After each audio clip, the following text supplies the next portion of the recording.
Hello, ladies and gentlemen. Welcome to the Undead Gaming Cast, episode 5. Welcome to the monthly podcast where we talk about video games, the industry, and stuff and all things. Thank you very much for joining us. We do appreciate it. Joining us, as always, is Miss SingularityJosh. How you doing, dude? That's cool. I've only had the moniker for like 5 years. I know. Been a series regular for how long, and I've already messed up his name. Yeah. My word. And very excited to welcome our first special guest of 2020, Miss Prisonersnakey. How you doing? Thank you for having me. Thank you for coming. How are you? Yeah, very good. Very good. Awesome. So, welcome to the Undead Gaming Cast. If you are not familiar, I'll give you a little rundown of what we do on the show. We sort of generally discuss what we've been up to, what we've been playing this month in video games, and we move swiftly on to our news topic, or news topics of the day. If you are seeing our title, you probably know what that's going to be. And then we end by shamelessly, plugging, self-promoting ourselves and telling you where you can find us on the internet. So, I suppose let's kickstart things off. Josh, what have you been up to? What have you been playing this month? Okay, so this month, I've done a bunch of D&D prep for our live, our actual play show. Live action role play. That's a different. Different kettle of fish. For our actual play D&D show Roll 4, which we had the first half of session 0 for the other week. Aside from that, this one's been a bit of a weird one for me gaming. Something very interesting, and you would never think in a million years that it would be a game that I have actually played. It's not even the right sort of thing for me to pick up. I've actually been really enjoying Dragon Ball Z Kakarot. Wow. Which is a action RPG fighting game. Now, I'm very well documented for not enjoying fighting games. I'm also very well documented for not liking JRPGs in the slightest. I think the buttons are all backwards, etc. But the game's real good. That's kind of where I'm at with it. So, is it a fighting game cross with like RPG elements, or...? It's really strange. So it's like semi-open world, kind of like Monster Hunter Worlds is, like where you've got like this is like this area, and then you've got like this much to explore, and then you get to like somewhere else, and you've got like another it's like big maps, but it's not entirely open world. But you're free to go wherever you like. Yeah, there's like quests and like side quests, and the main quest follows the main story of like Dragon Ball Z. So like you start off. You start off with like Raditz, which is like literally like the first like 3 episodes, and that's like the first like big fight you have. Like you play like Goku, like you play as like Goku or Piccolo, I can't remember which one it is, and then you like fight Raditz, and like you've got like Kamehameha and all that sort of shit, and actual like combos and stuff, and it's like a 3D fighter. Otherwise, there is like a lot of like exploration elements. There's like a bunch of like kind of like think like Mario coins almost, just kind of scattered out through the levels, which are like a currency for like power-ups and stuff that like you'll use to like level yourself up. Like you've got like your characters have levels, and then there's like side quests as well, which is like there's like cooking and like fishing and all those kinds of things. But like it's all like Dragon Ball Z, and you're playing as like Goku, Gohan, Piccolo, whoever. So that's a thing I've been playing, and I think I've played about 3 or 4 hours of it. I'm like, reasonably deeply invested at this point. I'm just going to double check my quick time on Steam. Yeah, I've played 4 hours of it over like 2 or 3 days, which is like pretty good for me, because I tend to like pick stuff up and put stuff down, and pick stuff and put stuff down. Like, so it's like I was gonna say it's quite remarkable as well. As like, I'm sure you won't mind me saying this, but recently you found it really hard to just play something and like pick it up and it hold your attention for a while, and like for something that's totally off field for you to like grab you like that. That's insane. Yeah, it's Who are you, Josh? Who are you? If you pick like half a dozen games, and you were just like, what do you think Josh has been playing this month? Literally. Like, that probably would be like the last one on your list. Like, JRPG fighting game. What? I don't even think it would Based have on an made the anime? list. Like, I could have given you like 20 options, and that would have not even touched it. It wouldn't even been in the top 100. Yeah, no, but it's very good. Insane. It's very polished. It feels very Dragon Ball Z. It's very like silly and over the top, and like, you know, when you dodge, it's not like a case of like just like blocking or whatever. Like you literally like zip out the way and like in and out, and like you can like break combos by like literally just like disappearing and like appearing behind them and stuff. And it's like very like it's very anime. It's very cool. Who's it made by? Oh, I don't actually. I don't know. Let me double check. But I actually don't know. But it's super good. It's been very, very, very satisfying. And like I say, it's like I purposely didn't tell you because I knew that it'd be like a bit of like just one of these moments where you're like, wait, what? So it's made by CyberConnect 2 Co.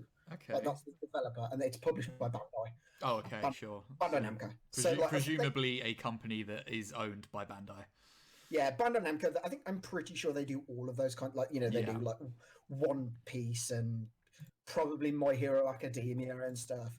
So, because like initially, they do Dragon Ball Z, Naruto, One Piece. They do like Sword Art Online, which is like another anime tie-in. Sure. Yeah. And then like things like Dark Souls and stuff. Cool. The Gundam games. So they seem to pick up all of like the anime crossovers or whatever. But like I was thinking genuinely about the My Hero Academia game because I actually really like. I'm very, very picky about anime, and I'm not a big anime fan.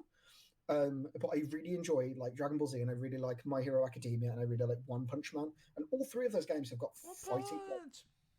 One Punch Man's amazing. Like, you can't convince me it's not just the best anime in the world. But it's, you know, they've all got like fighting game tie-ins, and I was like, I kind of want to play something a bit like that. And then I was just like, but I don't like fighting games. And then like I saw that this one was open world, and I was like, cool. It's like, it's got RPG elements.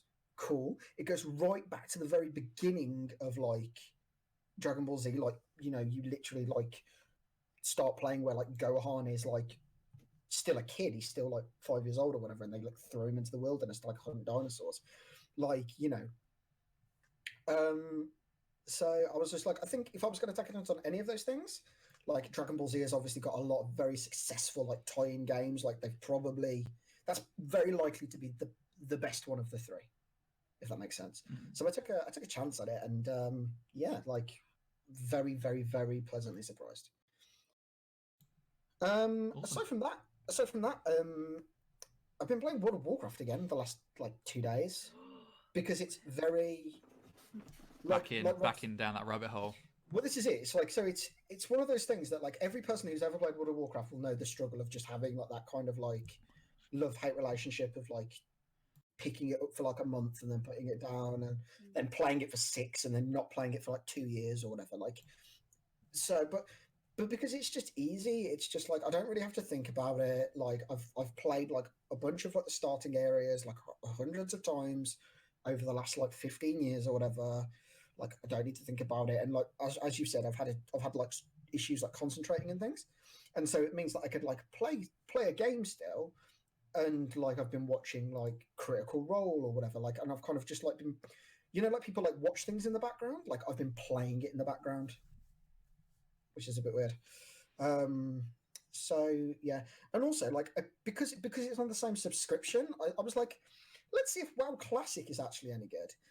It's not. Anybody that says like original World of Warcraft is better than present WoW, you're a liar. You're actually a liar. You need to go and fucking down. Like if you're like just like running on nostalgia, go and download that game. Just do it. Like I played like fucking 10 minutes as like an orc hunter or something, and I was just like, man, this is fucking effort.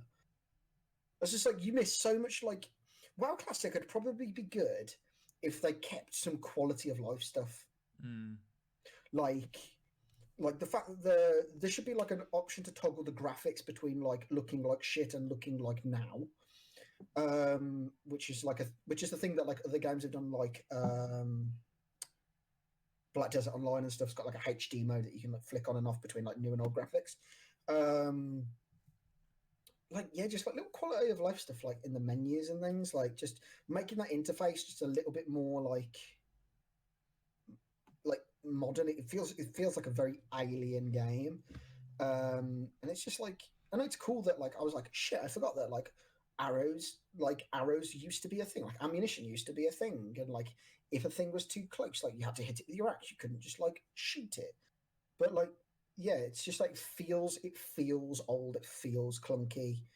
There's one thing between like remastering a game or whatever, and also like I don't know, it just kind of been like here's how it was.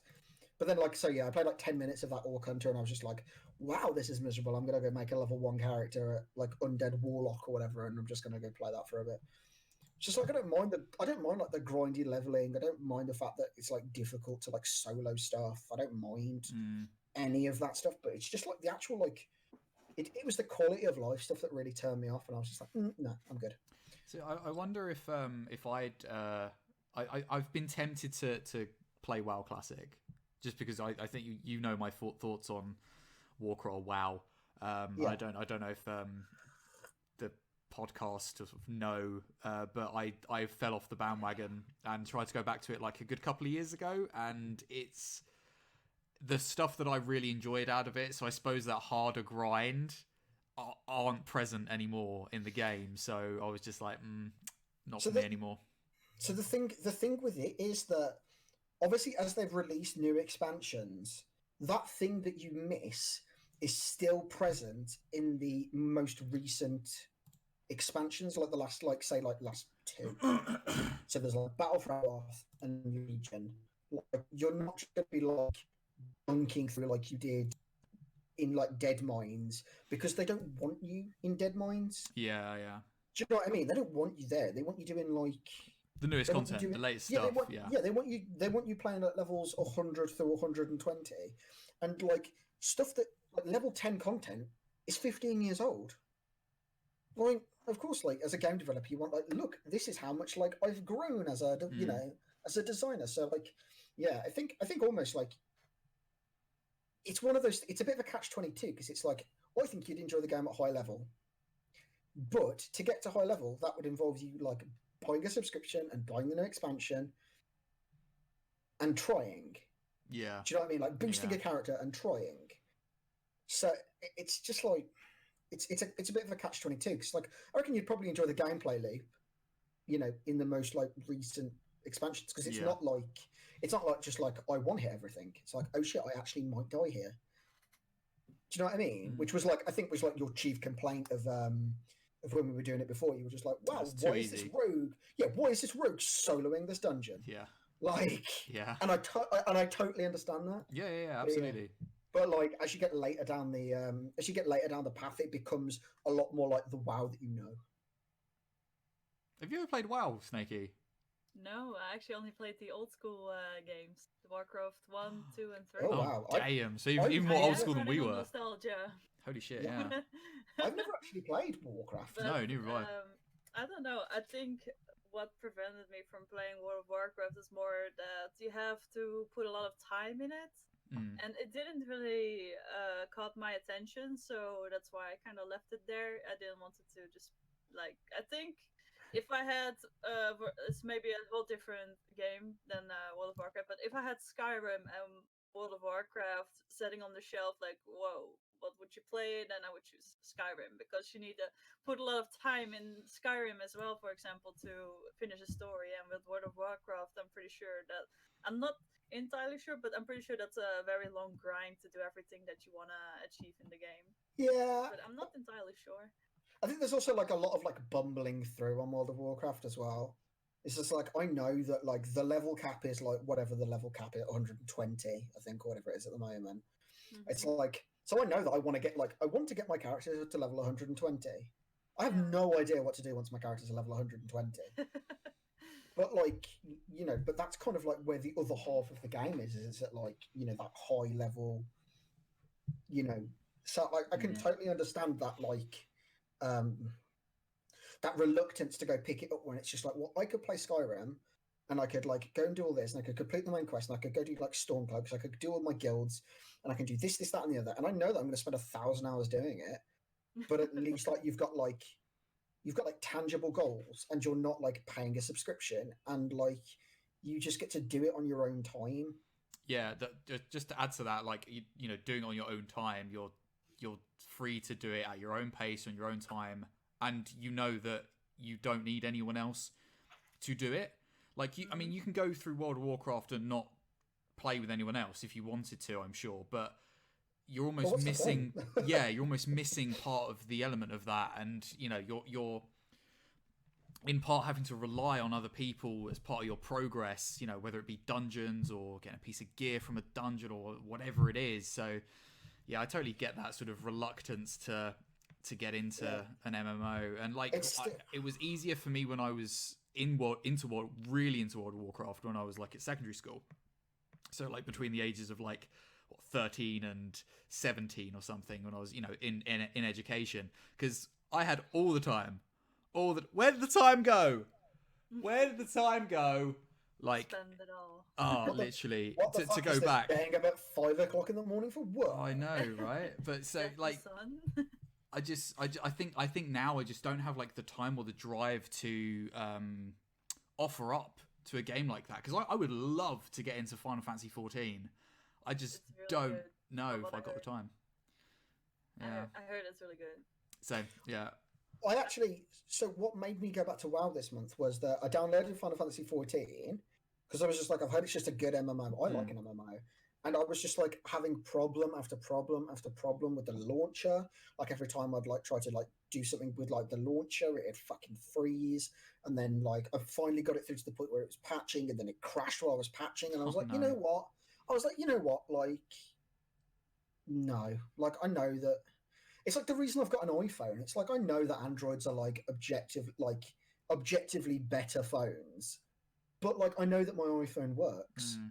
Do you know what I mean? And it's the same thing with World of Warcraft. It's like if I fucking load up the Blizzard launcher and download World of Warcraft and like give them my money, it's just gonna work. Yeah. You know what I mean? Like, in fairness, though, although you had problems with Final Fantasy 14, I bet it is 10 times easier to sign up and play that game than it was Final Fantasy 11. Let me tell you, holy shit, that was not user friendly as an MMO to sign up for, download, play. Ugh. And then when you actually play it, oh my word! Like, I swear, the people that developed Final Fantasy 11 had never played an MMO in their lives. Well, to be fair, mate, like, no, because it obviously isn't easier to get onto 14 than it is to get onto 11, because I didn't even get to play 14. Like, yeah, in fairness, at least I got to play 11. Yeah, at least you got to actually play 11. Like, I never even got to the point where I was like, make a character.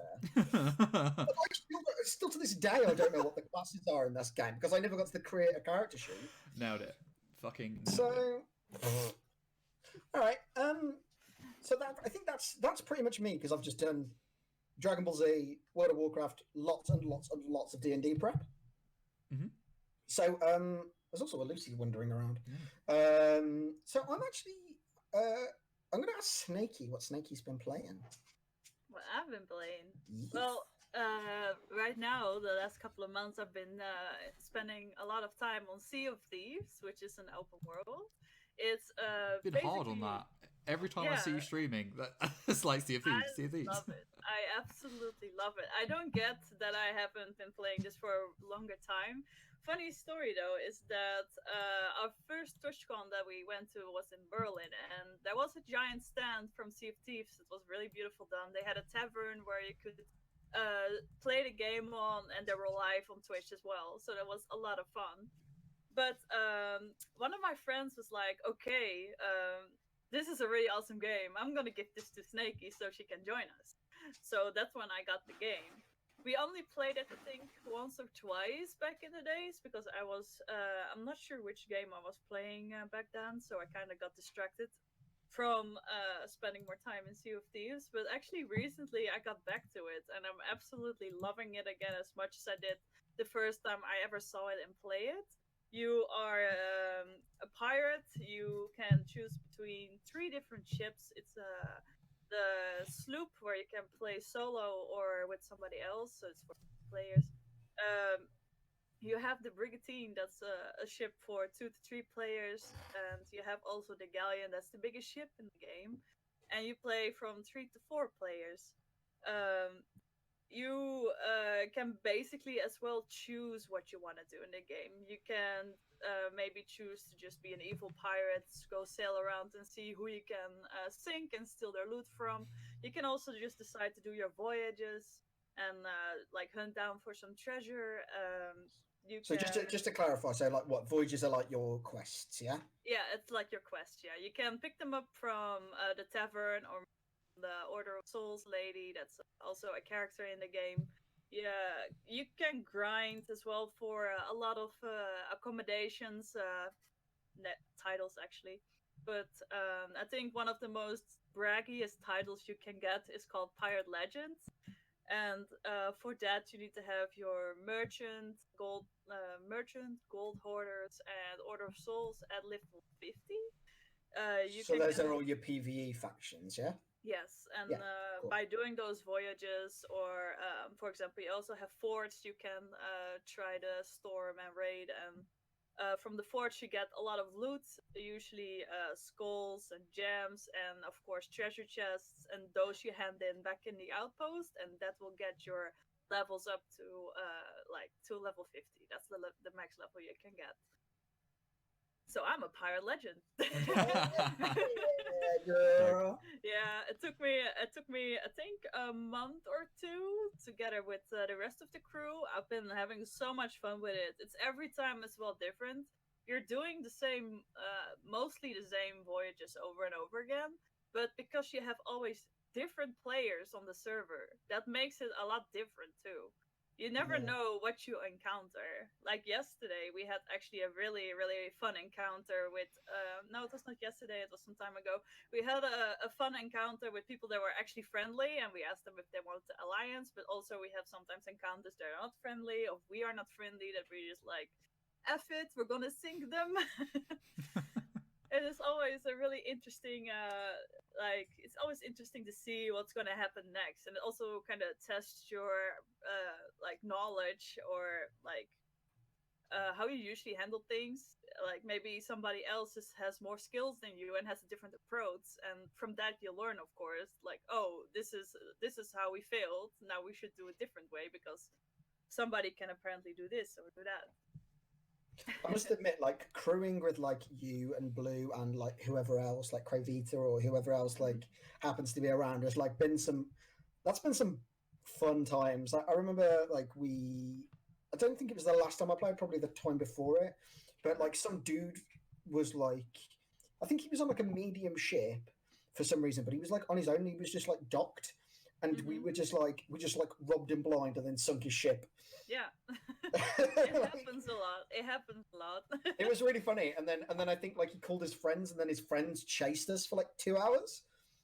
Do you remember that? Like they chased us for ages and ages and ages. I think I remember that time. It was like around like the fiery islands and stuff. I don't think they caught up with us. No, they didn't. In the end, they actually eventually just stopped chasing us. Yeah, we were too fast for them. But it's a really, really awesome game. It's also very smooth. The only I think, if I say maybe it's a down part, is if you're new, there's not really like that you're getting thrown in a server with people that are like less skilled as you, for example. That you always bump into players that might be better than you. So it's a really hard learning curve in this case. It's not like skill-based matchmaking. Yeah, exactly. You need to learn it the hard way, but it's also, for me, it was the best way to learn too. And by watching other people play as well, that's also that you figure out new things and new things to play. They actually had a update recently with a new chest, and they have new voyages and new skins where you can grind for, and they always keep they keep adding to the game, so it never stands still, and it's actually still growing. I'm pretty like they're doing a pretty good job for their community as well, and so far that I have noticed that it is a very welcoming and warm and friendly community. But like, of course, you have toxicity as well, hot micing, and people that curse at you in the game. I'm pretty sure every game has that. But It's just part and parcel of multiplayer, really. Like, yeah, come to expect it, don't you? yeah, but so far it's been like so much fun, and you will definitely see me playing this for a really long time as well. I'm also still onto Apex Legends. I really enjoy it as well, even though I had a really break from it because I've been playing Skyrim as well in the meantime. And I think Apex was actually what you were playing like a lot before you got back into Sea of Thieves. Yep. Now you say it like that must. I think that was actually what you were saying. Oh, I can't remember what I was playing. Call of Duty and such. I think it was like Apex and Call of Duty, and then you got back into Sea of Thieves. I think. Yeah, I really wanted to try the new Call of Duty. That's a little bit nostalgia for me as well because I have played the first Call of Duty since I was a kid, so it's kind of like you kind of have to try it. But Apex Legends had recently the new season as well. They I'm not sure what they did to the game, but it feels a lot more smoother too. And they have a new character that's called the Revenant. It's a pretty awesome character. It's a really cool intro video. I really enjoyed it. But for some reason, it's never boring in Apex Legends as well. I really do enjoy the game. I wasn't sure if I was a fan of battle royales, but Apex Legends definitely caught my heart as well. I really. It's made by Respawn though, like Respawn are the people that made Titanfall 2, which is one of the absolute smoothest first-person shooters I've ever played. So it's no surprises that like out of all of the like the battle royales or whatever, that like Apex Legends is actually good, just because like it's the dudes that made Titanfall. Yeah. But then again, like I love shooters, but it's not my number one thing to go to. I'd rather love like RPG kind of games, and that's why I really love Sea of Thieves because you can do so much. It's not just sailing around. You also need to shoot. You also need to use cannons. You have to take care of so many things, and then again, like I have to say, and I still keep saying it, they have the most beautiful looking ocean. Yeah, what and like than there was ever made in a game. They have like such a good like details on the ocean, and when you have sunrise or sunset, you have really beautiful colors, and the characters look a little bit goofy, but that's actually something I really love. That it's not entirely like, how do you call that, serious characters. Yeah, it's not completely realistic. It looks, it's a good mixture between that it's not only like that's not only for kids but also for adults. It has like a really good mix to that. It's got a really nice art style. Every time I see like clips or whatever from Sea of Thieves, I always think it looks it's quite unique. It looks nice. It is, yeah. It's got one of those art styles, and it's kind of a little bit like World of Warcraft almost. It's like 10 years later, and it still doesn't look that bad. Do you know what I mean? Like it's like not that like if you put up like a game from 10 years ago that was like realistic graphics versus like like WoW Classic or whatever. Like WoW Classic still kind of semi holds up, and I've got a feeling that in like 10 years time or whatever, like you'll have like the realest game in the world, and then like up against like Sea of Thieves, and Sea of Thieves will still look good just because of the way that it's been styled. Like it's kind of like it's like timeless almost. It's clever how they do it. It's good. It's good. Timeless. Good idea. Definitely. Yeah, I really do love the artwork. It's definitely something you don't see often, and it's in my opinion, it's like not. It has a really good mixture as well between very peaceful moments that you can just relax and enjoy, but also very chaotic moments that you don't know like what's gonna happen, or that you have a kraken appear or a megalodon, even though the creatures look a little bit, how do you call that, unrealistic. It looks still really good, and it still terrifies me every time when something just randomly appears out of the... Yeah, to be fair, I think the 2 times that I've inquired like come across a megalodon, I've been playing with like you and Blue, and both times I haven't been looking at what the creature looks like because I've been too busy shitting my pants. So like I suppose if you've got those kinds of monsters in your game and they create such fear, it doesn't really matter what they look like because they're going to kill you, and that's scary. Like that's... I suppose that's a testament to the game as well. You're so involved and you're so invested in what you're doing and just having fun. And then something, like you said, you're just going along, peacefully bobbing along the ocean, and then all of a sudden there's a fucking kraken out of nowhere. Goes down. Yeah, you're just like, panic stations, what the fuck do we do? Oh my god, yeah. It's also a really good way to bond with each other as well, because you have to really rely on each other. You can't just make decisions like, oh, I'm gonna jump in the water and go over here. Like, no, if there has to be somebody repairing the ship, somebody has to go steering the ship, adjusting the sails, shooting the cannons, and it's a really good way to just bond with each other and actually learn how to communicate. And I think that's really awesome too. You can play it solo, of course. It's a little bit more difficult because if you have to go up against a galleon or brigantine, for example, that's 3 or 4 people you have to fight against.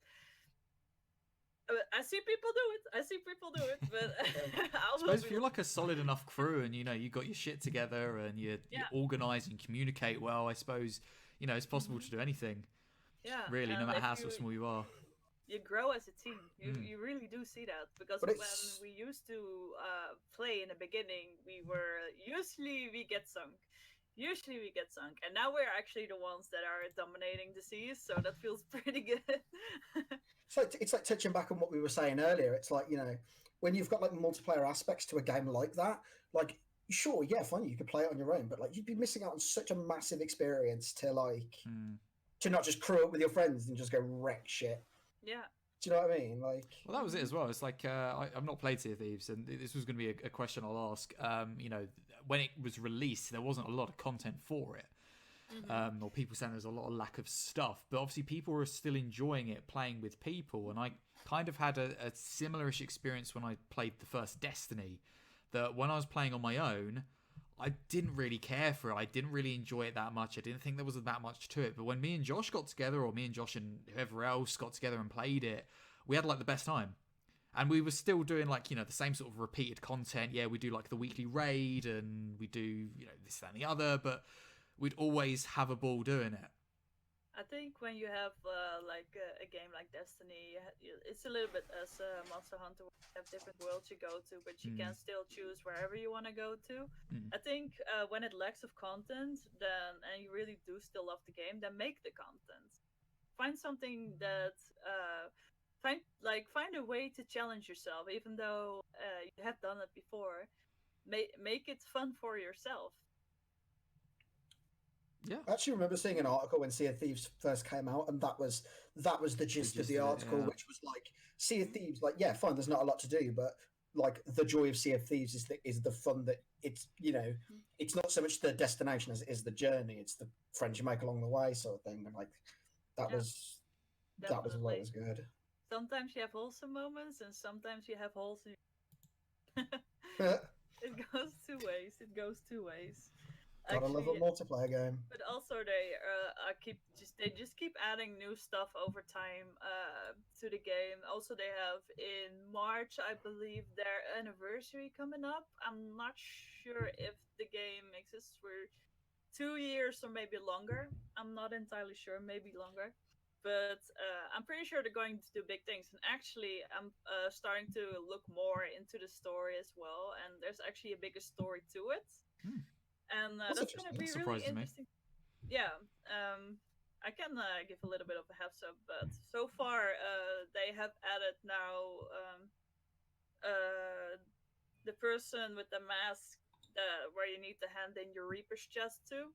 And everybody was questioning who this person was, and they released not long ago a video that it was actually one of the blacksmiths that has been a fan of Captain Flameheart, which I believe is the king of skeletons. And the skeletons basically are gathering loot and everything to the forge that they have been building for as an honor to Captain Flameheart. But for every time you're collecting a Reaper's chest, you're helping basically resurrecting Captain Flameheart. So we have been deceived. It's a lie. So it's going to be interesting what they're going to do if Captain Flameheart is going to be resurrected, as I believe we are resurrecting it.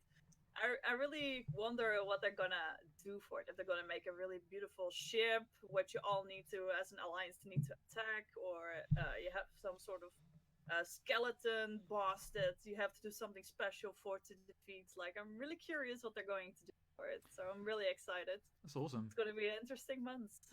Yeah, I bet. It's good to know that Sea of Thieves is still sort of going well and going strong, and people are loving it. Because I remember when it came out, there was obviously a big hype around it, probably for about a couple of weeks, if not a month, and then it just sort of like all fizzled out when people sort of were like, well, there's not much content in it, I guess. But I suppose the diehard people were playing it with other people. They were going about as a crew.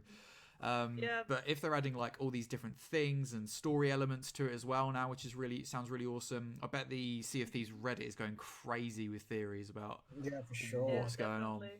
Yeah, they have a lot of stuff going on, and they're having daily challenges as well. You can be part of the creator crew. You can have, like, if you're growing bigger with it, you can apply for partnership as well with them. Have you considered doing that just out of interest? Because obviously you make a lot of Sea of Thieves content, and I am part of the creator crew. Are you? Awesome. Yes, I am, and they keep giving you new challenges as well, so it kind of keeps you busy. Right now they have something new that you have to fish as much as you can to unlock special new skins and such. So that's basically what we're gonna do: fish the whole night. Dope. Really, really awesome. But then again, man, I don't know, dude. I enjoy fishing in a game. It's really relaxing. I think it is, right? Like a really good, like, just chatting moment that you're just wielding in your rod and see what you can catch while talking, of course, to your community. I think that's really, really fun. I first fell in love with like the fishing mini game in Final Fantasy 15. I was just like doing it for hours and hours, and then I've discovered how awesome the fishing is in Red Dead Redemption 2. So again, just been doing that, and I'm like, I should probably get on with doing cowboy shit, but them fish got me caught. I still need to try Red Dead Redemption. Them fish be fucking asking for it, boys. So but good. I played Final Fantasy 15. Such a special game. It made me cry like no baby. It's so good. Same. It's so good. Yeah. I really love the characters as well. I can kind of relate to them as well with their how do you call it? Backstories. English. Well, like we said before we went live, Snakey, you speak English better than I speak English, and it's not even your first language. No. So I just wouldn't worry about it. It's all good. Yeah, I'm trying to learn English as good. I used to get bullied because I have an accent, of course, and my friends in real life used to bully me with it. But I must say, if I look back, I was indeed a lot worse and more like flat with the language, I guess. And now I'm feeling pretty confident about it. Yeah, I was gonna say, you're fucking killing it, Queen. No, you. Oh no. Oh no, we're in a loop. No you. No you. No you. No you. So anything else, Snakey? So should we pass it on to Rob, or? Yeah, let's pass it on to Rob. Cool. Awesome. Rob, what have I been playing? Oh my word. So, so yeah, not an awful lot, to be honest. Not much has changed. I've as the year has progressed, I've had less and less time since like the holiday season has like ended and January's like ended, and which sucks. It sucks, but there we are. So yeah, it's sort of finishing up with Horizon Zero Dawn, and just been really just ploughing on with the main story with that and sort of getting it done. You're literally on the last mission, dude. I think like I've got streaming tomorrow, so I'll probably finish it up then. I would. So my advice, Rob, just quickly before you do that, is make sure that you've got a game that you can go straight into, because I'm not kidding. When you're on the last mission, like that mission's, I think it's just like a boss fight and then like some cutscenes.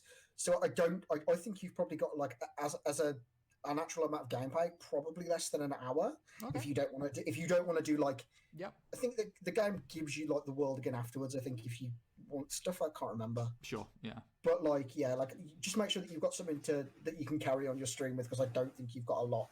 That's fair. To do. Cool. Thank you. Just as a heads up. Yeah, awesome. So yeah, with that, my sort of thoughts and feelings haven't changed much with Horizon Zero Dawn. I like the game, but I find it frustrating in areas, which it kind of upsets me a little bit because I just want to sort of get through it, and I kind of feel like I'm shooting myself in the foot by not having the experience that everyone else sort of has. But I think I might be better off if I do continue to playing it off stream. It's like, there's like also nothing stopping you from going back and doing your hunting grounds and shit. Like, yeah, exactly. Yeah. So aside from that, carrying on with Red Dead 2 as well. Red Dead 2 did like something unexpected. I won't spoil anything because obviously there's people still haven't played it and it's not that old still. But it's the sort of like the midway percentage or midway through the game sort of like did something I was not expecting at all, and then continue to surprise me.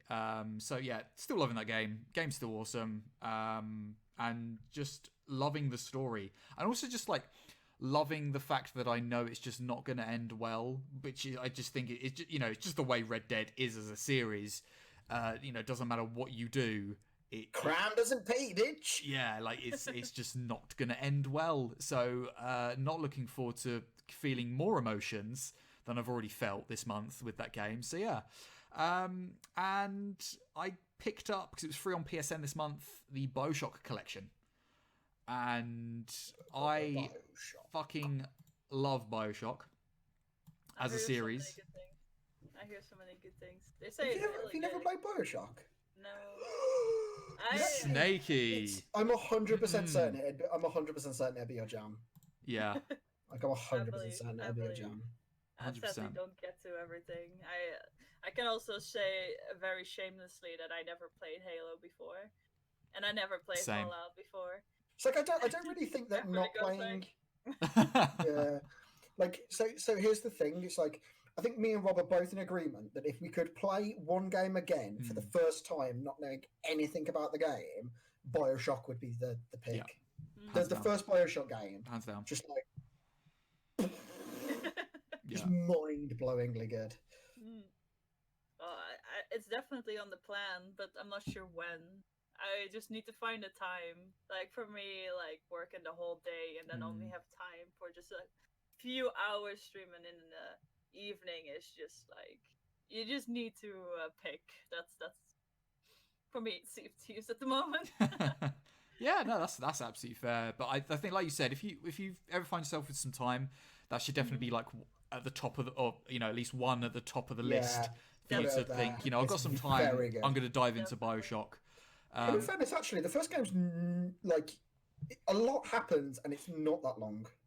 I think it's probably, if you just like kind of went at it, I don't think it's much more than 12 hours. Yeah. Which is about right for a single player shooter. But yeah, especially back then in 2006, 2007, yeah. Yeah, but yeah, so I've played BioShock 1 so many times, and it was also the first Let's Play I did on my YouTube channel way back when. So I as much as I would love to just dive in and play it again, I was kind of like, part of this collection is obviously BioShock 1, 2, and Infinite. So I was like, oh, I want to play BioShock 2 because I've actually not played BioShock 2 since the year it was released, which I think was 2010. So I've not played it since release. I've played it a few times, but all in that same year. So I was like, I'm just gonna pick that up and play it. And it's been so long since I've played BioShock 2 that I've actually forgotten a lot about the game's story, which is good. So I'm almost playing it anew, which has been real good. And like the BioShock collection, obviously, has made it all HD and pretty and really nice looking, and it looks real good still. The game's still blows me away with some of its visuals. Like Rapture as like a setting for a video game is still outstanding, and the gameplay as well in BioShock 2 I do prefer, because they just polished up the gameplay from BioShock 1 and gave it a few more quality of life features that it was kind of missing. That ability to dual wield is everything in that game. Absolutely. And also I'd forgotten how many weapons and plasmids and like some new stuff that they added that I absolutely love and adore from Bioshock 2, like the cyclone trap, is awesome. Is that the one that like catapults people into the roof? Yeah, so it catapults people into the roof, but obviously you can upgrade it like 3 times.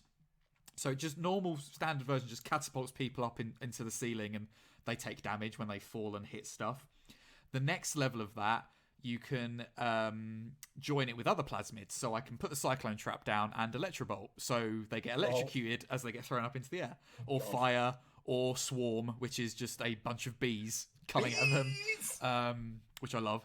That's a great spell. And 3 is it can just be like walls, ceiling, anywhere. So yeah, just all the fun. And yeah, like the hacking as well. Yeah, so many things that they like did differently from Bioshock 1 that I really appreciate in general. So yeah, just like loving playing a game I've not played for absolute years. And I'm like excited to play it every time, and yeah, just get through it and enjoy it. And I'm really looking forward to playing Infinite afterwards as well. Which again, I played very late. I think like a year or 2 after it was released, and I don't think only I played ever it once. finished Infinite. Really? No, yeah, like I got like reasonably far through it, and I tried it a few times, and for whatever reason, probably just because I've got no attention span, after a while, because it is quite a lot. It's quite long, if I remember rightly. It is, but I think I still think I found it shorter than Bioshock 1 and I think Bioshock 2. I remember 2 being quite short. Yeah. 2's very good. Yeah. Yeah. I don't know, I'll probably play it again. I've got the HD collection, same as you. So yeah, nice. I've just got it on Steam. So yeah, so I'm really looking forward to playing through Bioshock Infinite again, because I've like I said, I've only played it through once, and I've played the original Bioshock 1 and 2 like through multiple times. So I've like, I very much got my money's worth, as it were, out of them back in Deer. So yeah, really want to play through Infinite. And also, it's got all the DLCs. So I never actually played Bioshock 2's DLC, Minerva's Den, which I'm excited to play, which I think is about 3 or 4 hours long or something like that. Like story, a pure story mission. And I never played the DLC for Infinite either. So There's Beyond the Sea or Beyond Rattle, something like there was well, they did 3. I think they did 3 DLCs, but one of them was like an arena multiplayer-ish thing, which wasn't great, which I don't think is actually on there. But what people were really wanting was the Beyond whatever it was called. It's like because you're in somewhere that's not Rapture in the third one. And I think that DLC takes you back to Rapture. It does, yeah. Yeah, and you play from, I think that in the first episode you play from Booker DeWitt, who's like the main protagonist of Bioshock Infinite, and then from the second episode you play as Elizabeth. Elizabeth, yes. So yeah, and that kind of switches up the gameplay as well. So yeah, I remember that, kind of hype that. I mean, that's like the plan for Marches. I think we're most of the way through Bioshock 2 now. So yeah. Aside from that, we've been doing. Continuing with tabletop, still enjoying our World of Darkness werewolf game, which is really, really cool. Got into some trouble last week in our game where we were our pack of werewolves was basically trying to bring a totem or get a totem for our pack. So we were basically beseeching a spirit in the spirit world to sort of represent us and sort of support us. Sounds interesting. Yeah. Well, I mean, we spoke to a few, and we ended up focusing on a storm spirit who was big and powerful and like was better than us and didn't want to speak to us. But me being the character I am, I'm quite aggressive, and I just called him out. Got myself electrocuted, which really hurt, but he joined us in the end. So top marks. I mean, winner. Chicken dinner, absolutely. So yeah, aside from that, I think that's about it, really. Yes. Whole bunch of variety. Absolutely, yeah. Yeah, across the board. Do you consider yourself as a variety streamer? A variety streamer? Yeah. Yeah, absolutely, yeah. I mean, to be honest, I barely consider myself a streamer, so... true. Fair enough. Yeah, no, I definitely think so. I mean, RPGs are like my love, my absolute bread and butter. But I think I can find them a little bit difficult to stream sometimes, just because when I play an RPG, I take my time and I just like go at my own pace and do what I want. But when I'm streaming, I kind of feel like I need to like You get feel stuff obligated done. to move your ass. Yeah, which I think is possibly part of the problem I've been having with Horizon Zero Dawn as well. But yeah, no, I definitely a variety streamer. Yeah, just play what I can, and I've got like a huge back catalogue now as well, which got even bigger because of Christmas, with people just buying me gifts.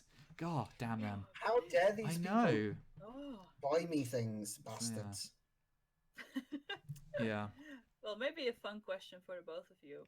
If you had to pick one game that you would stream for, like, just one game for the whole year, which game would it be? Easy. I very, very, very nearly did this anyway. Dark Souls 3. Like if you remember, like I played Dark Souls 3 for like a super long time. It's really good. I love Dark Souls. The first time that I ever played it, I hated it. I was like, gonna sell it.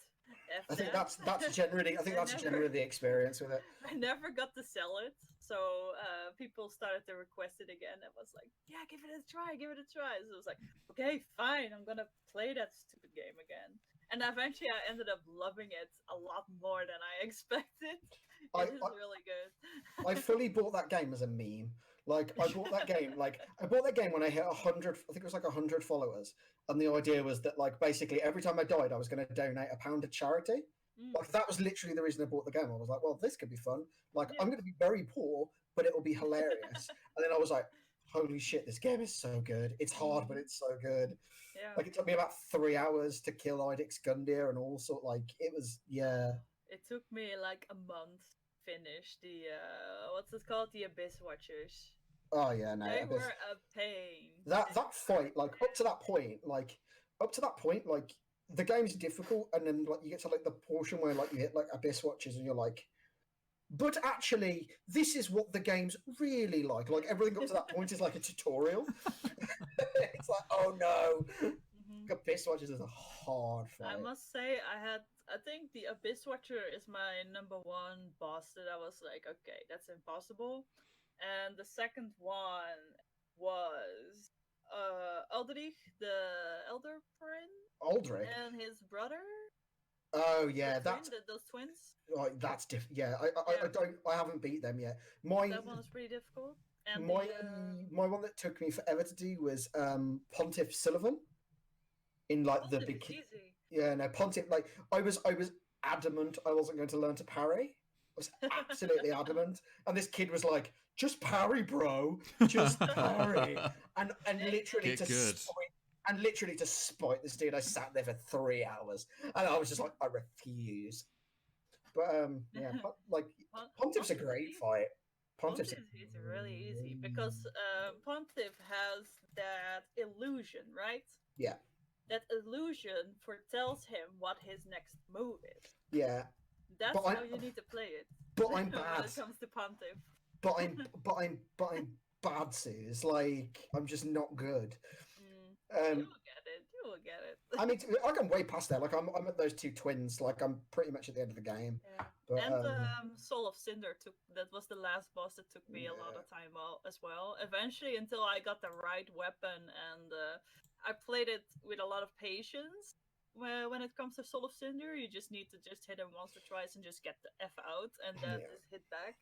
Like then eventually you get that, but you just need to know what their weaknesses are, and you have to like. I am a thirsty one when it comes to attacking. I just greedy and just going in there. Let's go. I learned the hard way. You should not do that. I'm the greediest Dark Souls player alive. Like I love hitting shit with a sword, and like until it hits me, I'm gonna keep on hitting you. Like. And I'm just a very aggressive player. I'm very stubborn as well. Die so much. Yeah. But yeah, let's see. I started playing Bloodborne last year, and I'd never played like a Soulsborne or anything like that. and I was doing okay, getting used to it, and then I hit Father Gascoigne, and just for the life could not at all defeat him. I'm so glad that somebody else struggled with him though, because I remember watching Vertical Sprite, like never played it before and killed it on the first go. I watched somebody else do it, killed him on the first go, and I was just like, how? I was sat there for like a week trying to kill him. I'm so glad that you struggled with that boss. I've still not defeated him, and like I'm intending to go back and play it on stream again, but I just haven't had the. Okay, it's time, let's do it. At all. So do you wanna know how you do it? Is you fucking buy black fire bombs or whatever they're called, and if you can like get out of like the first phase to like where he starts transforming, while he's in the animation, he can still do damage. So you just throw 6 Molotovs at him and kill him. That's how I just cheesed it. Sure. I think that's going to have to be the way, because I watched so many like how do I kill Father Gascoigne videos, and guy sucks. Honestly, it's just Actually, talking about this, it kind of makes me excited to try out Sekiro. It's one of the games that I haven't tried it, and I'm really, really like. It is, of course, the same as Dark Souls and as Bloodborne. And I think there was another game that also kind of looked like Dark Souls. I think it was Bloodbane. Is that right? It's like an anime, but like. I know what you're talking about. I can't remember what it's called. It is called Bloodbane. I'm pretty sure. Yeah. It is called Bloodbane. It's funny because there was one dude that actually I said to him, "Oh, this game looks like Dark Souls," and he got mad at me for saying that. Yeah, people. I was like, "Why? It has the same stuff." Makes no sense. But anyways, it makes me really excited to try out Sekiro because it looks really beautiful and it's actually the same from the same developers, of course. So I'm really Code Vein, that's it. Code Vein. Blue, well done. Yeah, that's absolutely it. Yeah, fucking. Apparently, Sekiro is very, very, very different. It plays it's still ball crushingly difficult, but it's not it's not like Dark Souls or like Bloodborne. It's very much like movement and apparently you need to know how to parry in that game. It's impossible. It's good though that all of their titles have, although they're part of the sort of Soulsborne series or genre as it were, they've all done something very different and make you play the game in different ways. There's a lot of differences between Souls and Bloodborne, and then obviously Sekiro as well, which I suppose, although they're all part of the same sort of genre, and you sort of know what to expect, it's good. Oh, thanks for that, Josh. It's good that they are different enough to still interest people, rather than just being reskins of the same game. Yeah, exactly. It feels different. You know that it is from the same developers. You see that obviously. Yeah. But it's an entire different story, as you can see. Absolutely. You're basically being a samurai that goes into the undead world, for example. Because if you see it a little bit globally, it's an undead world, and you have a specific character that you can choose or be. And then jump into that world, and then you have to fight different bosses. Of course, everything has their own difficulty. I think it's really awesome. I really love when it comes. I love what they do with the details as well. I played Dark Souls 3 not long ago, and I really love the aesthetic of everything. Yeah, it's really it doesn't feel that eerie, but you just know that it's a really dark and haunted place. That's absolutely one thing that's. Awesome aesthetic. Yeah, that's like you said. The aesthetic for me is one thing that's really attracted me to the games. Just that sort of dark, gritty, sort of medieval touch of horror. Dark. Yeah, and even Bloodborne with that sort of. Yep. And the very Lovecraftian themes that I think all of them have got a little bit, but especially Bloodborne of this conversation has made me want to get back into playing Bloodborne again. God damn it. Yeah, same. Got him! Need to replay it, damn it. But yeah, so in answer to your original question, Snakey, the game I would just play for a year on stream, it would be The Witcher 3. Yeah, same. same. But then again, like I must say, the Sea of Thieves is also it's kind of battling with me right now because I like with The Witcher, it is that you have a story you follow, and when you end that story, then the game is like it's all right, but it's not like it doesn't. It is not as interesting as the story it is. So when the story ends, basically that's kind of where you stop playing. Yeah. When it comes to Sea of Thieves, like they keep adding, of course. So you kind of keep playing. Like they keep adding to the story that they have. So you kind of want to play more. So you want to know how it goes. And I'm pretty sure like it's pretty smart as well that you keep adding to the story, that you start a story, but then you can develop it over time how you want it to go. But it's also like you said, the story that you develop yourself within the game with your mates.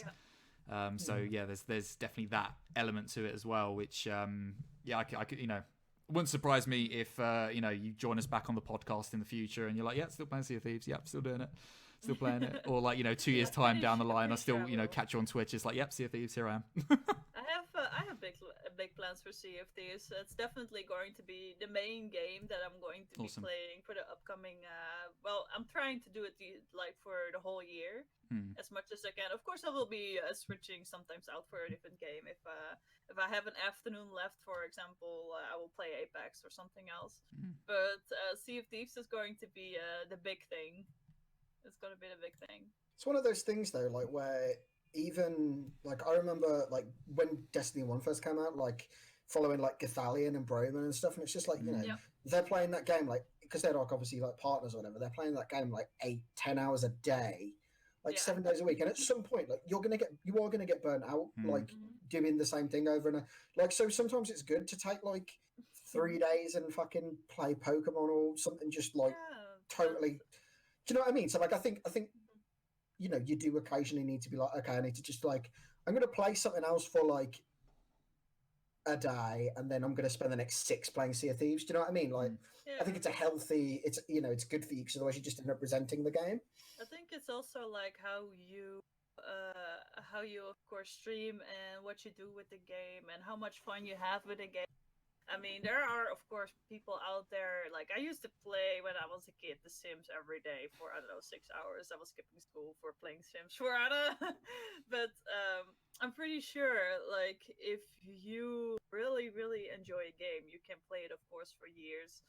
And what if, for example, if you play, or you stream, like, 6 hours a day, and you just play that one game that you have been streaming all along, but you play offline, maybe different games, so that maybe gets your brain a little bit like off of what you have been doing for so long. So you can get your focus back on the one thing that you really have been focusing on most of the time. Like you don't know, of course, how people do their stuff privately. You never know, but like for me, if I I know myself that it's really hard for me to stick with one game for a really long time. I tried it before. That was Monster Hunter World. Eventually, I got kind of tired of the grind. There was like the story didn't caught to me as much as I hoped for. It is a really beautiful game, but at some point you have seen the monsters, and I kind of got disappointed with the Iceborne. I do love the new stuff that they have, but they also reskinned a lot of monsters that they already have. So it's kind of like I was hoping just for a whole bunch of new things and not the same monster, not recycled stuff. Jacket. Yeah, the same thing, but blue because ice. Yeah, exactly. Yeah. So that was kind of a bummer, but I'm fairly sure that I can see myself playing Sea of Thieves for a very longer time. I just if I feel like I want to play something else, I'll do it. You just need to play it because you want to play it, and not because you have, or that you feel, for sure. Absolutely, or that you feel outworn of it. Cool. Awesome. So, well, if everyone's sort of good with talking about what we've been up to, what we've been playing, we can move on. I might propose a small little break. People can sort of go get refills if they need to, and be back. Yeah, bathroom break, and then we'll be right back with our main news topic of today, which is the next generation of consoles. So please stick around and we'll be right back momentarily. All right. Hey folks, welcome back. Thank you for sticking around. So we are at that part of the show now where we are discussing our news topic of the episode. So, the news topic of the episode. We are discussing, of course, the next generation of gaming consoles. So this past sort of month or so, I think especially, we've had a lot of announcements or leaks or releases of information regarding the next generation of consoles. Obviously from Microsoft, the Xbox Series X, and of course from Sony, the PlayStation 5. Now, for the most part, it has been Xbox that has released, or Microsoft that have released the most information about the next generation of Xbox consoles, where Sony have mostly been keeping things a little bit closer to their chest and are very much drip feeding information as they go. We'll probably discuss why a bit later on, but I suppose if we sort of discuss what we or talk about what we know about the consoles to start off with, then we can sort of move into a more, I suppose, generalized discussion about what to expect. So the basic TLDR is that most of this information we've got from a very, very good 2 articles on Games Radar by Sam Loveridge. So shout out to her, where she's very, very concisely put all the information we know so far about both consoles and from both companies. So both consoles are, of course, expecting, unsurprisingly, to release later this year during the holiday season of 2020, sort of estimating around November time. So I imagine probably in time for Thanksgiving, I'd imagine, is where they're aiming for. So obviously a little bit before the like Christmas and whatnot. And yeah, like early November. Yeah. Sorry, I had a little sippy there. So whilst the prices for both consoles are not confirmed, guesses kind of put the consoles at about between $400 and $500. The price kind of depends on what's under the hood of each console, which we know is fairly decent, good quality stuff. So we're kind of expecting a high price point, sadly. Well, it's expected, of course. Absolutely. They upgrading a lot of stuff and everything is brand new. Of course, they're gonna put a fair price tag on it, and it's definitely gonna drain our wallets. I'm fairly sure of that. Yeah, I mean, absolutely. in all fairness, though, as well, like, how long have we had PS4 now? Is it like what? Pretty long day. It will be 7 years this year. So, I mean, if you think about it, like, let's call worst case scenario, 500 quid investment for like for like a 7-year tenure. Like, that's not bad, to be fair. Absolutely, yeah. I think it's like, obviously, yeah, it's like a chunk of change to put down. It's like fucking 500 quid's like a lot of money, but like knowing that it's going to be on your shelf for like 7 to 10 years or whatever, like, it's not actually that bad when you put it into perspective like that. Yeah, I mean, but obviously these at the moment are guesstimates, so we'll certainly see. I mean, Sony has outright sort of said that they're kind of struggling to keep the price down for what is actually in the console. However, interestingly, Microsoft are apparently working on 3 different versions of the Xbox for release, which may, depending on what's in them and what they're putting out there in the console, I imagine we'll have 3 different price points as well. So yeah, something like we already have, like we have the Xbox One S, as far as I remember, the X1 that I have, and the Xbox One X that has better quality in graphics. Yeah, Yeah. So it would be. I mean, but those like additions, in the same way that we've had the PlayStation 4 Pro and all that. I suppose they've come out as times developed, and as they've sort of like improved on the original formula, I guess, of their current console. So it's going to be interesting to see if this rumor is true that they are releasing 3 console or 3 versions, what those 3 console versions are. I think I'd be so pissed off if I bought like the big boy version of like the Xbox and then like 6 to 12 months down the line, they were like, yes, but here is the bigger boy version. For like, the biggest of boys. I'd be so fucking annoyed. Yeah. Also, like, during that entire intro, just like, I didn't want to say like while you were mid-flow, but I was like, I was only half listening because I was watching Snakey's cats like chase themselves round like her window. like watching Milo and Timo just like doing circles. They really love to be in the window for some reason. Timo is my baby forever. Cats doing cat things because Cats doing cat things. Well, Milo is actually the one that loves me because she sleeps right next. She curled up last night, like right here. Oh. Like she's basically stealing Blue his place. No, my favorite thing about Timo is that he's literally the devil. We call him Pimo now because he pees and everything. Oh no! He's literally, like I said, he's literally the devil. Like he's great. Anyway, sorry. That's okay. But, you know, it was me who brought up cats. It was my fault, but like, yeah, I'd be so pissed off if like 12 months down the, like, you know, say you paid 600 quid for like the big boy version of the console if they were doing it at like 3 price points. Say one at like 4, one at 5, one at 6. I'd be so fucking annoyed if like 12 months down the line they were like, here's the Xbox Z, and I'd be like, fuck, like. Do you know what I mean? Like it'd be real annoying if they kind of do an Xbox S kind of scenario again. Yeah, or an Xbox XS. Is extra small. I can't remember. Like it's kind of easy with the PlayStation because it's like the PlayStation 4 and the PlayStation 4 Pro. But like the Xbox ones are a bit weird, aren't they? Because they're like the Xbox S, the Xbox something. Like they're all. What's the fancy Xbox One? Xbox One X. Is it the X? Yeah, it's the X. That's the one with better graphics and everything. Yeah. So. Yeah, it's the almost equivalent to the Pro. Yeah. But I think the Xbox One X is actually the most powerful console in the world currently. Yeah, like it's genuinely like better than the PlayStation Pro.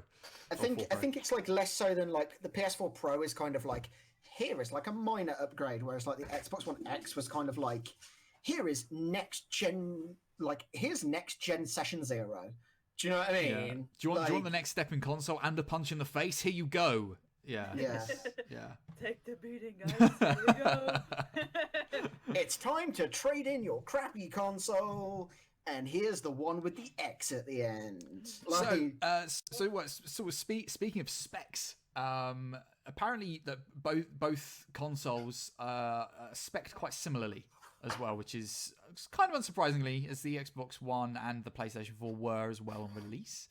They were the closest that we've had, I think it's since previous gens. Both got AMD CPUs and using the new Zen 2 versions of those as well. Both are pushing hard to support 8K. Who the fuck needs 8K? Just fucking go outside. What? Like, literally. Do you know what I mean? Like, at the point, it's like 4K is like so good that it's like, at this point, like if you're on about 8, just fucking open the door. Well, here's the thing that's always like amazed me about 4K is that there's humans outside. There's like 4K TVs, but there's no one makes like movies or films or TV shows in 4K. So you're only really getting sort of vague benefit out of it on a gaming console, but even then, is they don't film like films and TV shows. It's actually like all of the HD bollocks is in the remaster.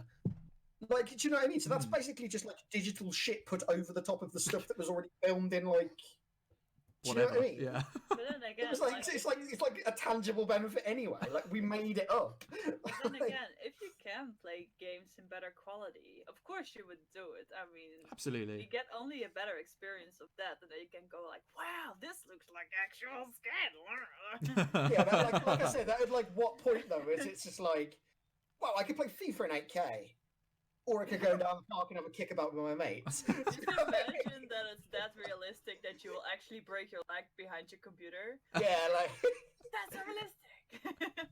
Somebody can just you foul somebody and a fucking referee runs out of your bathroom with a red card. Like just takes your controller off. You're just like, you're banned for the next 2 weeks. But then again, like, but the fun part with gaming is you can see in like a very short amount of years how much it developed. Yeah, no. You see, like, the quality go from like I honestly thought that let me see if I can think of a good example. Like Warcraft 3, for example, that was pretty pixelated, I think, or think of a really good game that I can.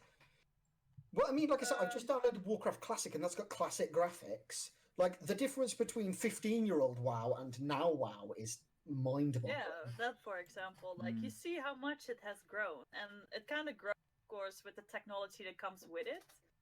And I think that's, like, if you can turn it up a notch, of course you would, and then you can look back like, oh, wow, it's like, it looks so much better now. Like, I'm all for that. I'm really curious how the world or how the console and everything is going to look like in maybe a 5-year later on. I really wonder how it looks like if they bring out something new, how it would look like then. And it's also for games as well. Like, for example, you see it with Final Fantasy as well. The old games, of course, you had those really blocky figurines, but you had those beautiful cutscenes. And now they have beautiful gameplay and beautiful cutscenes. also good. Well, I mean, you'll probably be, in that case, you'll probably be very happy to hear, Snakey, assuming that you're going to go for the next Xbox, that Microsoft apparently promising 120 FPS, quoting frame rates we've never seen before. So, I mean, there's some high promises there from Microsoft. So we'll see if I'd also like to point out that the human eye can't pick up frame rates after a certain amount. Like, as well. Like... Well, literally, I mean, the genuine quote is frame rates we've never seen before. So if we can't see 120 FPS, then we definitely will never have seen them before. So it doesn't matter either way. It's like I know my computer's running at 200 frames a second, but it doesn't mean I can see it moving at 200 frames. I'd also like to point out that I'm doing a bit here. Like, I'm fully on board with, like, awesome graphics and pushing the boundaries of technology, and I'm just being an asshole for the sake of being an asshole. Just absolutely on the record. Well, that's me then pointing it out that it's actually got very excited. But you're actually actually being sensible, and I'm just being a dick. You're making a hard time for the. Absolutely. But then again, like, there's much to expect, of course. We'll see how it's gonna. I must say though, I kind of need to get used to the design of the new Xbox. I need to kind of get used to it. It kind of looks like how do you call it? Giant. Looks like a box. Books. Yeah, a really big box. Looks like a box. I wonder how big it's gonna be. If it's gonna be like apparently the Xbox Series X console is supposedly no taller than 3 Xbox controllers like stacked on top of each other. So it's actually a little bit smaller than it looks in pictures. But at least we know what the Xbox looks like, because we have no idea what the PS5 looks like. That's a Switch controller, but like it's like 3 of those is it's probably about, I don't know, no more than 12 or 16 inches tall. So which is like nothing. Which is nothing to Rob, because Rob doesn't understand like distance. What is measurements and sizes? Yeah, like you don't. But to people that are like normal and actually have like that for a frame of reference, it's like at a guesstimate probably about 16 inches tall. Yeah. So it does look giant. For some reason on all the photos, it looks giant. It looks like I'm buying like a PC tower rig. Yeah, no, for sure. Like that's kind of what I thought when I was like looking at the pictures. I was like, really, and it's very square as well. I was just like, man, well, it is a box. Yeah, and it's an Xbox, but fuck me. But if it's quite small, then it would fit a desk very nicely. Yeah, for sure. Yeah, absolutely. But both are very much sort of appear to be closer to sort of PCs than sort of we've had before it with consoles. Sort of pushing builds that are fairly similar to like a decent rig, I suppose. I was about to say, Rob, actually, like because you'd probably have more of an idea than me, because like you've kind of been interested in the more like crunchy side of things for a while than I have. Sure. Like don't they always kind of try to build them like the current gen on average with like a reasonably average like gaming PC for like the time? Yeah, absolutely. Or is it like, or are we now actually just like, are they actually trying to hit like proper like parity with like an average PC? I think they've always tried, but I think this generation especially, it sort of seems like they're really trying. And as I go on through the list, I've got like a brief sort of synopsis list of what we've got going on for the next gens. Especially Microsoft are very much looking to be closer to as close to a PC as sort of a console can possibly be, because obviously that they see the move of a lot of PC gaming culture is just getting bigger and bigger and bigger and bigger, and I for one, if I could afford to, would absolutely love to be PC gaming, but I can't. So, but yeah, it very much seems like they are sort of noticing the trend and trying their best to build these consoles as close to a decent PC gaming rig as possible, but that will fit under your TV and you can play on your couch. Basically, a lot of the sort of like what's in the box is very current and is being used in PCs as well. Yeah, for the most part. I mean, that's always the thing, though, isn't it? It's like it'll come out and like it'll obviously never overtake PC gaming because the actual like customability of like a PC is like my graphic card's not outdated. Like rip that out, put that in. Like, do you know what I mean? Like. So well, there was a rumor. Like, it's actually really impressive that they're like, that they're actually using like, proper. I mean, I suppose all a console is just like a PC on a weird operating system ultimately. Yeah, but like, to a degree. I mean, there is apparently a rumor that I heard from Laura K. Buzz on Jim Sterling's Podquisition that apparently Xbox are looking to develop the new Xbox Series X in such a way that you can instead of buying like the next version of the Xbox, so like like we have with the Xbox One, we've had the Xbox One S and the Xbox One X. Instead of sort of buying a whole new console and upgrading it that way, of buying what you need in the same way that you would upgrade a PC, like changing a module almost. Absolutely, yeah. That's actually a pretty smart move. Absolutely, and if I do wonder if that opens up problems with like piracy and stuff. That, like people like counterfeit. It's like if I know what's in the Microsoft console or whatever, and people are smart. Like if they can capitalize on it, they will. I suppose we get to that. I suppose they get to that when they get to that, unless they sort of run it in the same way that Apple run their stuff, where you can't really customize or build an Apple Mac. So unless they did it in that sort of way, so you had to buy particular parts. But I think, like in agreement with you, Snakey, if this is actually true and not a rumor, that would be a very interesting business move on their part, and it'd be very interesting to see how the next generation copes with that mentality from Microsoft and how PlayStation or Sony will react to that, because I doubt they'd be doing a similar thing. Yeah. So a little bit on the controller for the PlayStation. So obviously the DualShock 5, the new DualShock controller, it won't have a light bar, which I'm imagining is probably due to battery stuff.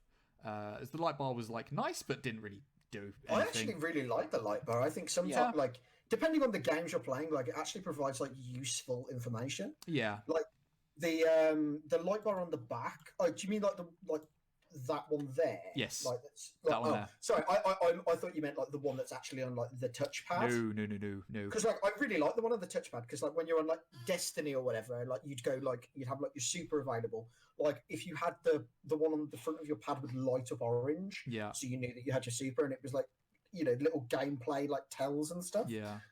But no, I mean, it doesn't really do much. It's a nice little sort of like aesthetic feature and looks cool. And obviously the light changes when different things happen on the game that you're playing. But I imagine they've removed it for the following reasons. Obviously they're expanding the touchpad, and I think they're also adding back triggers, or thinking about adding back triggers. Yeah, they're adding. But there won't be a rumble in the DualShock 5, which has been obviously a staple for years. They're swapping the rumble out for haptics, so similar to sort of like the vibrations that you would have in like a smartphone or the iPhone, for example. So I think they're rumble, but in a different sort of way. So that may, I suppose, if they're taking out the light, which doesn't need to be there, it lessens like the amount of battery life that it would cutting like trimming the fat. Yeah, basically. And they're also adding adaptive control triggers. So which sounds like a really interesting feature. So basically, your trigger buttons on the PlayStation controller, the sort of big example that they've got with the adaptive triggers is that if you're drawing a bow, for example, there's obviously tension when you draw a bow. They're attempting to recreate that to some degree with the trigger buttons. So they'll be sort of there won't be binary. There'll be a way to pull the bow to half. Absolutely, yes. So there'll be some sort of resistance, is the word I was looking for, when you're, doing things like that. So that, I think, is going to be a real interesting feature, and we'll see how that plays out with, games and stuff. So that would be cool to see what happens there. Still sort of on the PlayStation 5, from what we know, which is, again, very little information. Apparently the UI, they're changing completely to make it a little bit more accessible or easier to get into your single-player and multiplayer games. So you can essentially jump straight into the game. Also, loading screens and loading times are apparently a matter of milliseconds as opposed to seconds or minutes.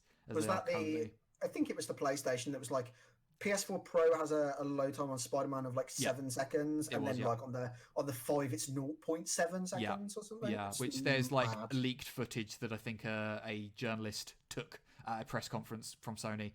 So if that proves to be true, then very interesting. I mean, I imagine Microsoft will be exactly the same if they've both got very similar things under the hood, which they do. I imagine it will be exactly the same for Microsoft, that loading times will be a matter of milliseconds.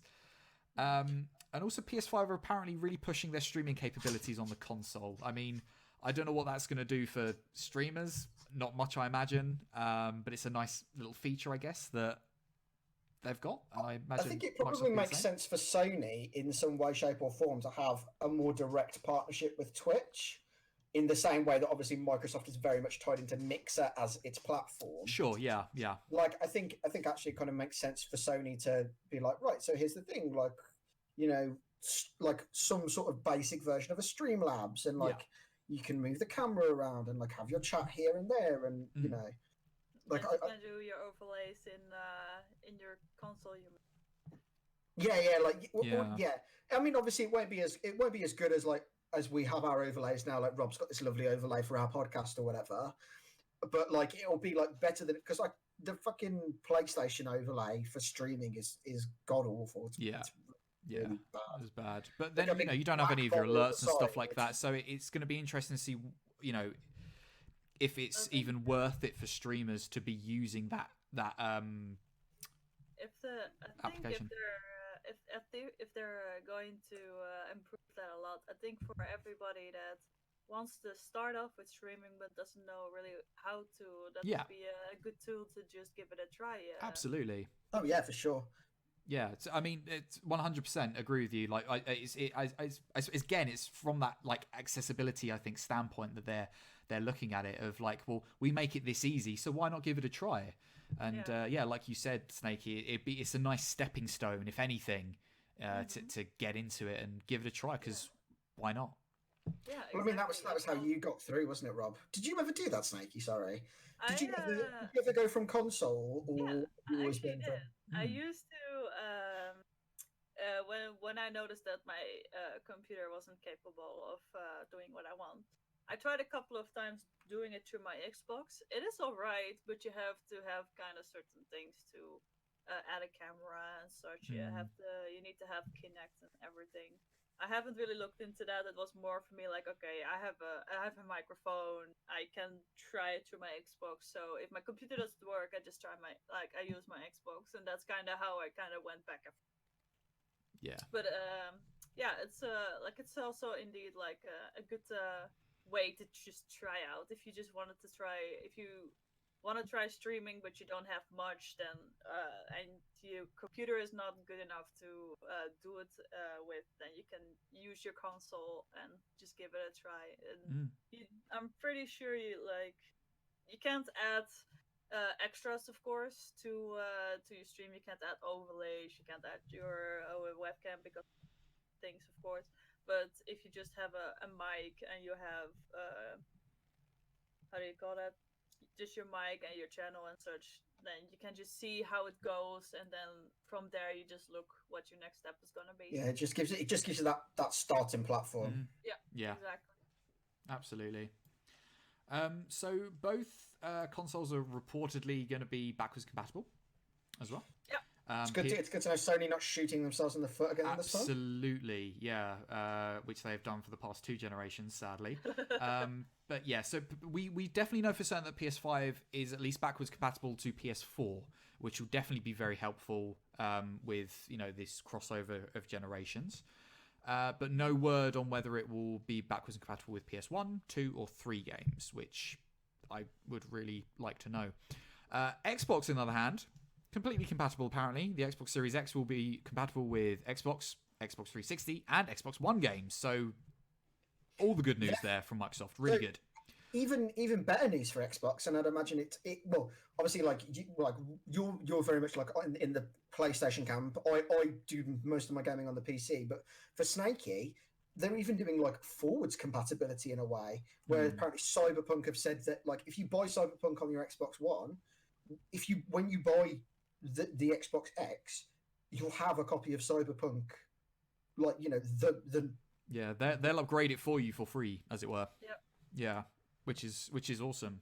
Insane. Yeah. So it's like backwards and forwards compatibility. Yeah. Well, I mean, speaking of that, obviously on top of like the Xbox Game Plus subscription or service that the Microsoft have got, the apparently and if you've got the older games in disc form, physical form, whatever, the games will benefit by being just put into the Xbox Series X console, as they will almost be updated automatically.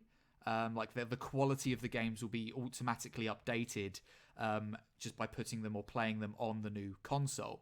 That's wild. Yeah, which is interesting. Obviously, there's no word of whether Sony's doing that.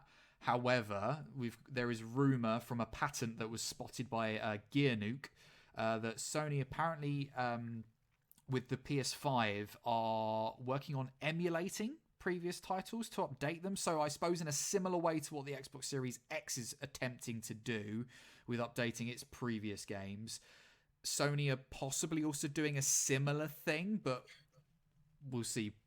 It sounds to me though that just seems to be an extension of PS Now or whatever it's called, like their streaming service. Yeah, most likely.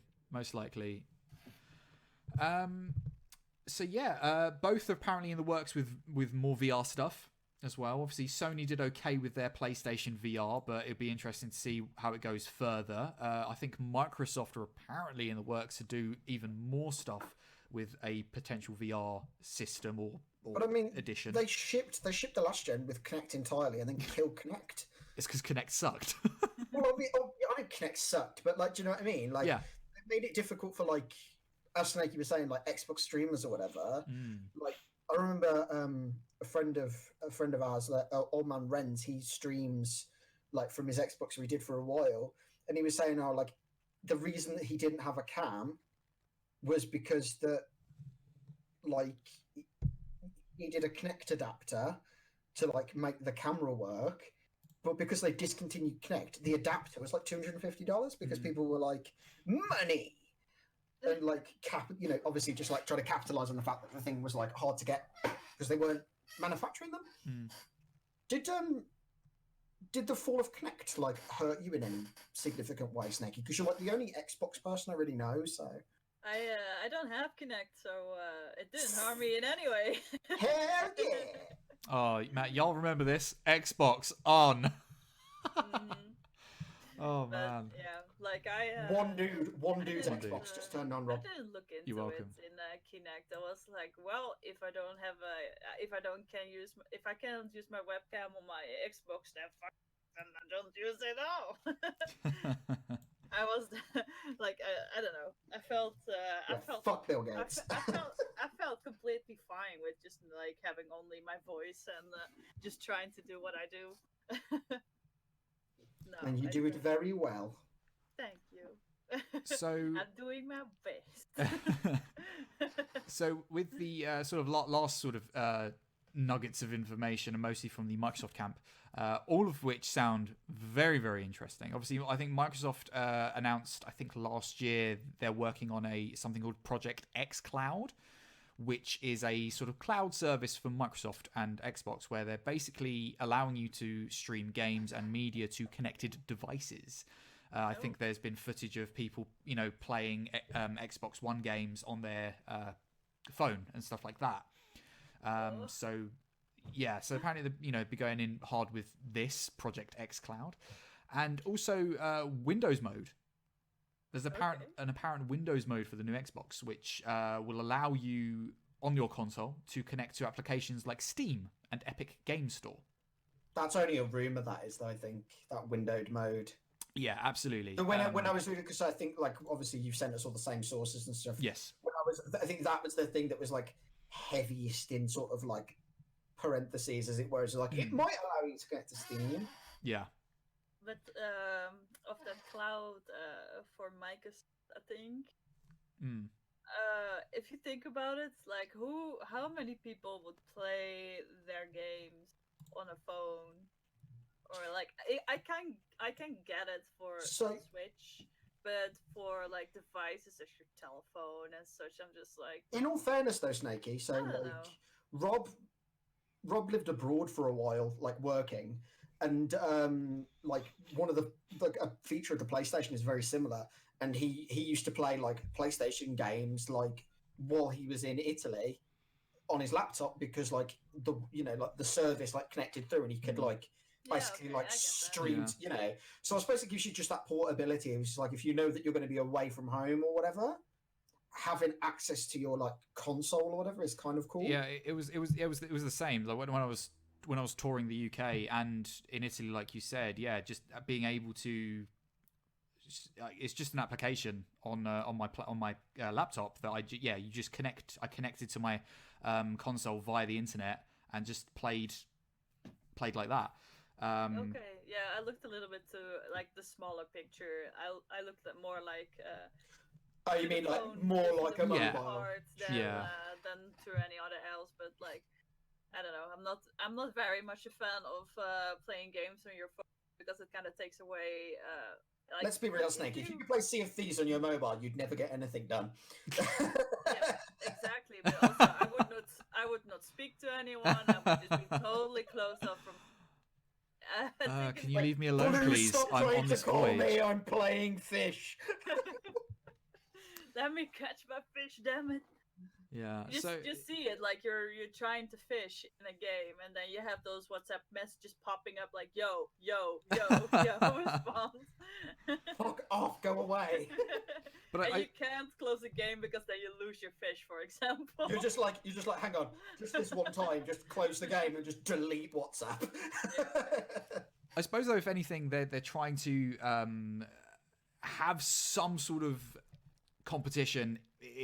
Competition is probably the wrong word, but keep up with what Nintendo are doing. I certainly don't think that Nintendo and Sony or Microsoft are at all contenders in the gaming sphere really anymore. They're so separate and doing their own thing that I think Sony and Microsoft together and Nintendo are safe, as it were, to sort of carry on doing what they're doing, because they're filling different niches. But I suppose to try and Switch's biggest selling point is that portability. So and like you, for example, Snakey, wouldn't be for you to be playing on your phone. It probably wouldn't even be for me playing my PlayStation on my phone either. But to have the opportunity, I suppose, or the option to is probably pretty decent for some people to go and do it and enjoy it.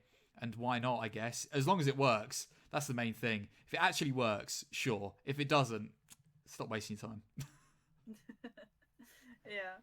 I think when it comes to both the console, it's gonna. I'm pretty sure it's gonna be more of a matter of preference. Yeah. I'm pretty sure both will be great, but it's more like what you want to have and what you prefer the most. Absolutely, which is definitely what it boils down to.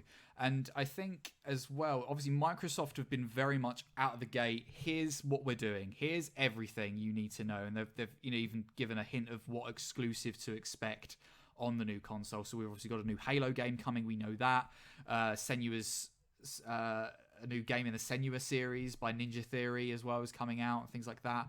Whereas PlayStation or Sony have kept things very much close to their chest, and I think they can afford to, after the disaster that was last gen with Microsoft announcing the Xbox One.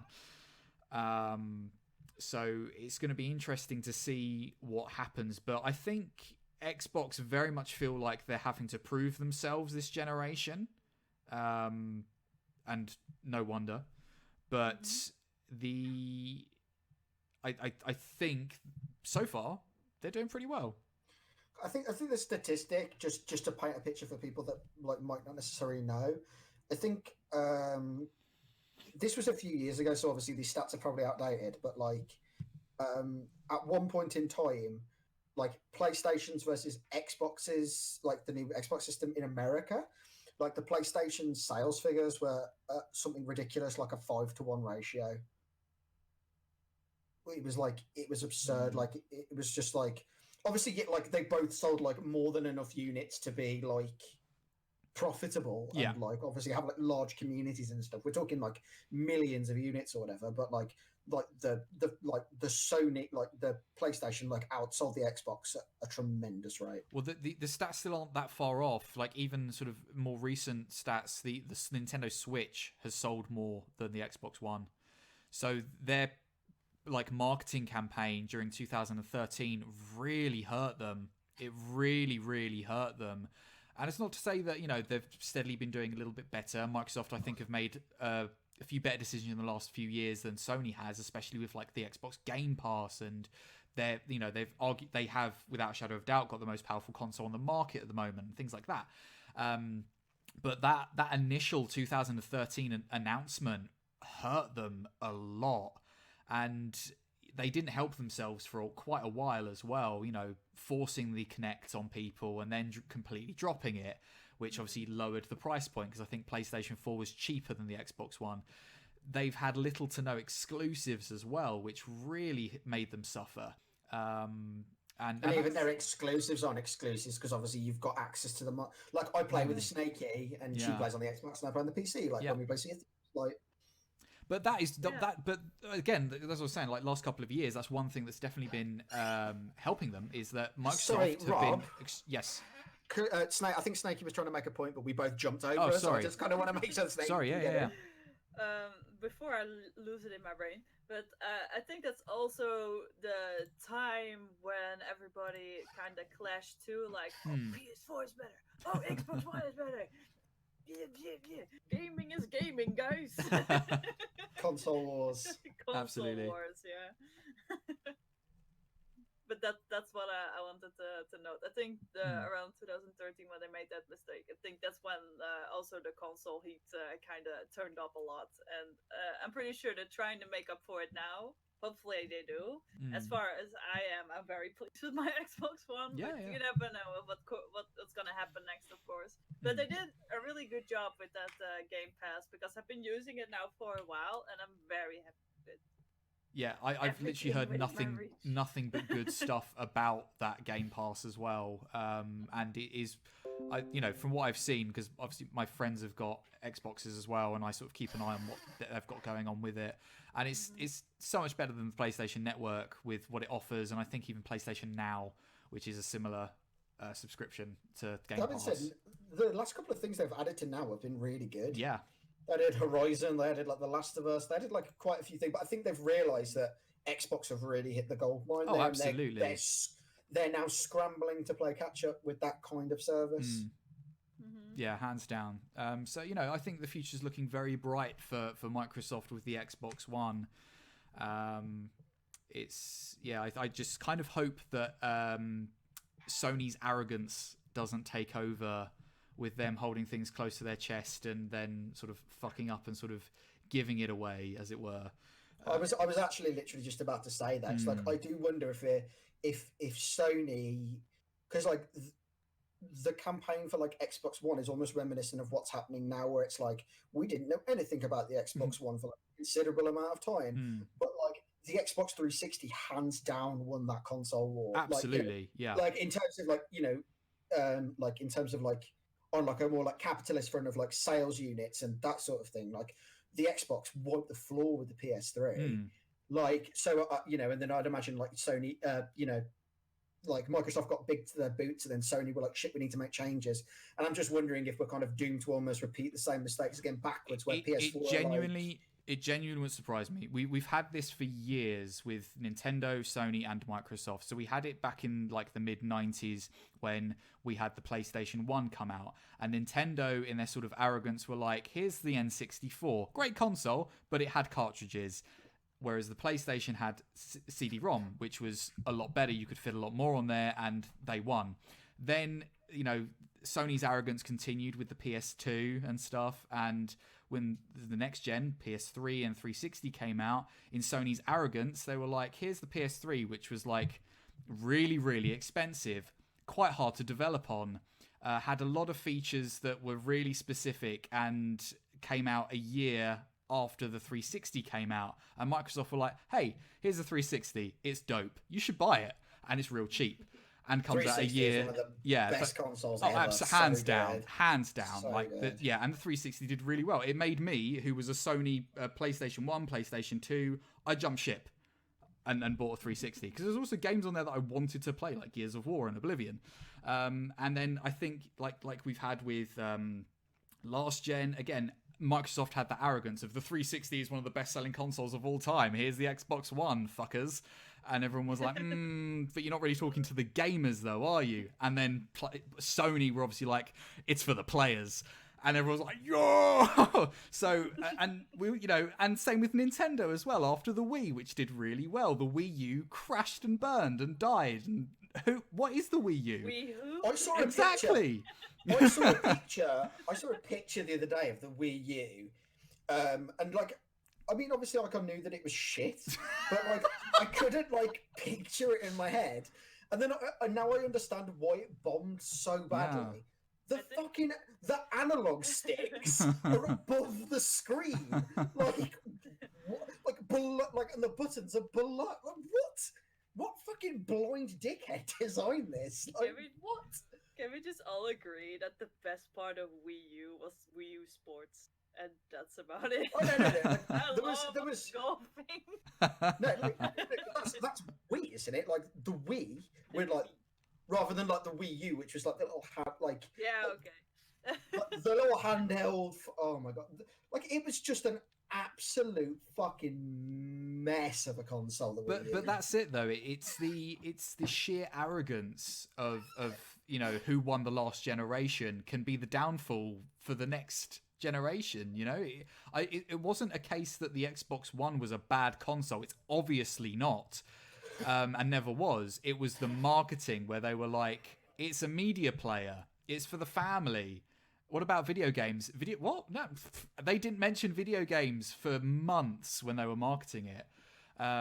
So there you are. But so what Microsoft have released is definitely interesting. I'm definitely looking forward to seeing what they're going to do with it because it's quite exciting.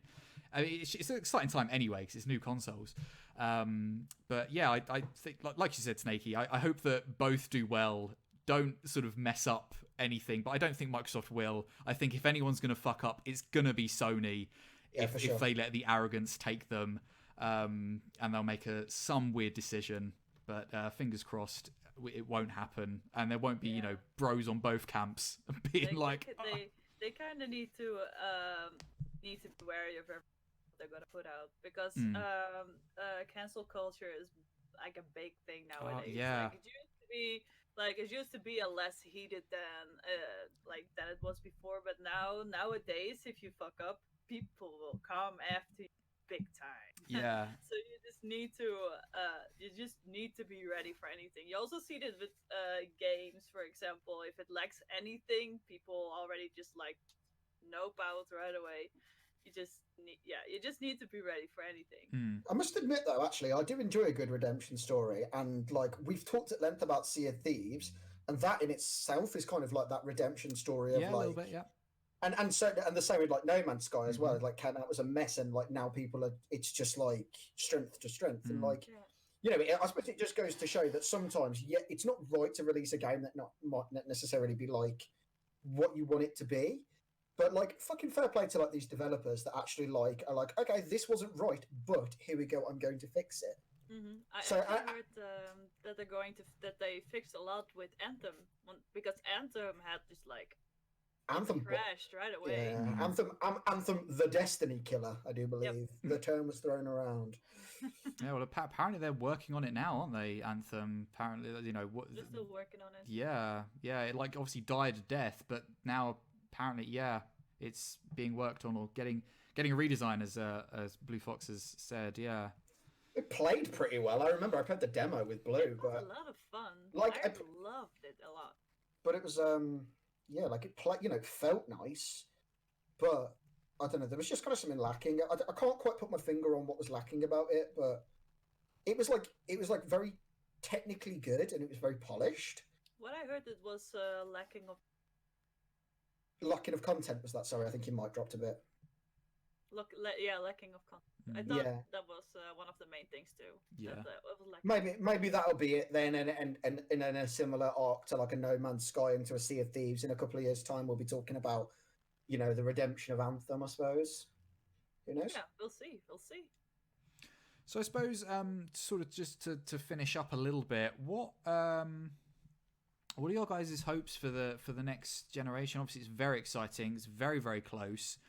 What do you hope to get out of the next generation of consoles that we haven't either got out of this generation, or something that a company could learn from this gen, or even gens previous? What's the hope?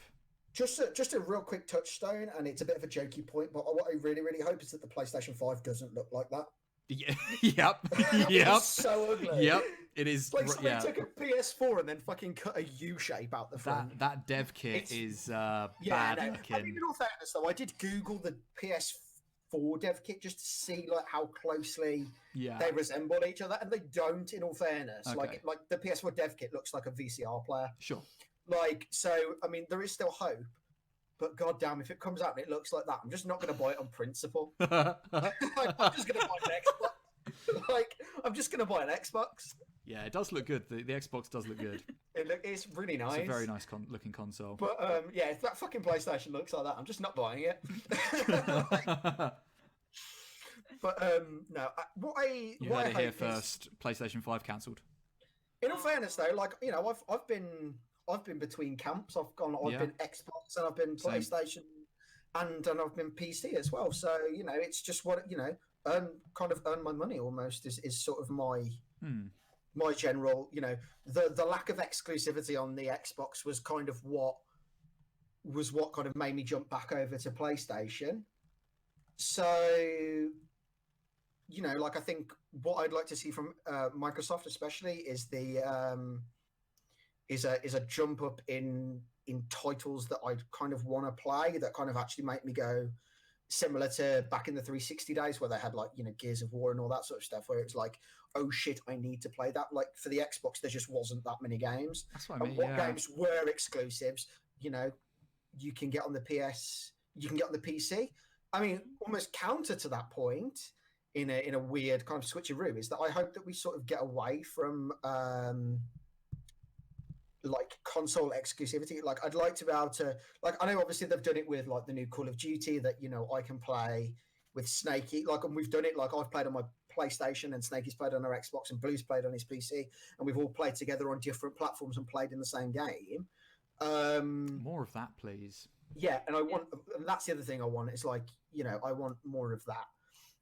Regardless of which camp you fall into, like as Snakey said, like, gaming is gaming, and like, it's kind of shit that, you know, you're kind of precluded on. Oh fuck! Like, I'd really want to play Call of Duty with Snakey. Oh no, I've got PlayStation. She's got Xbox. Shit.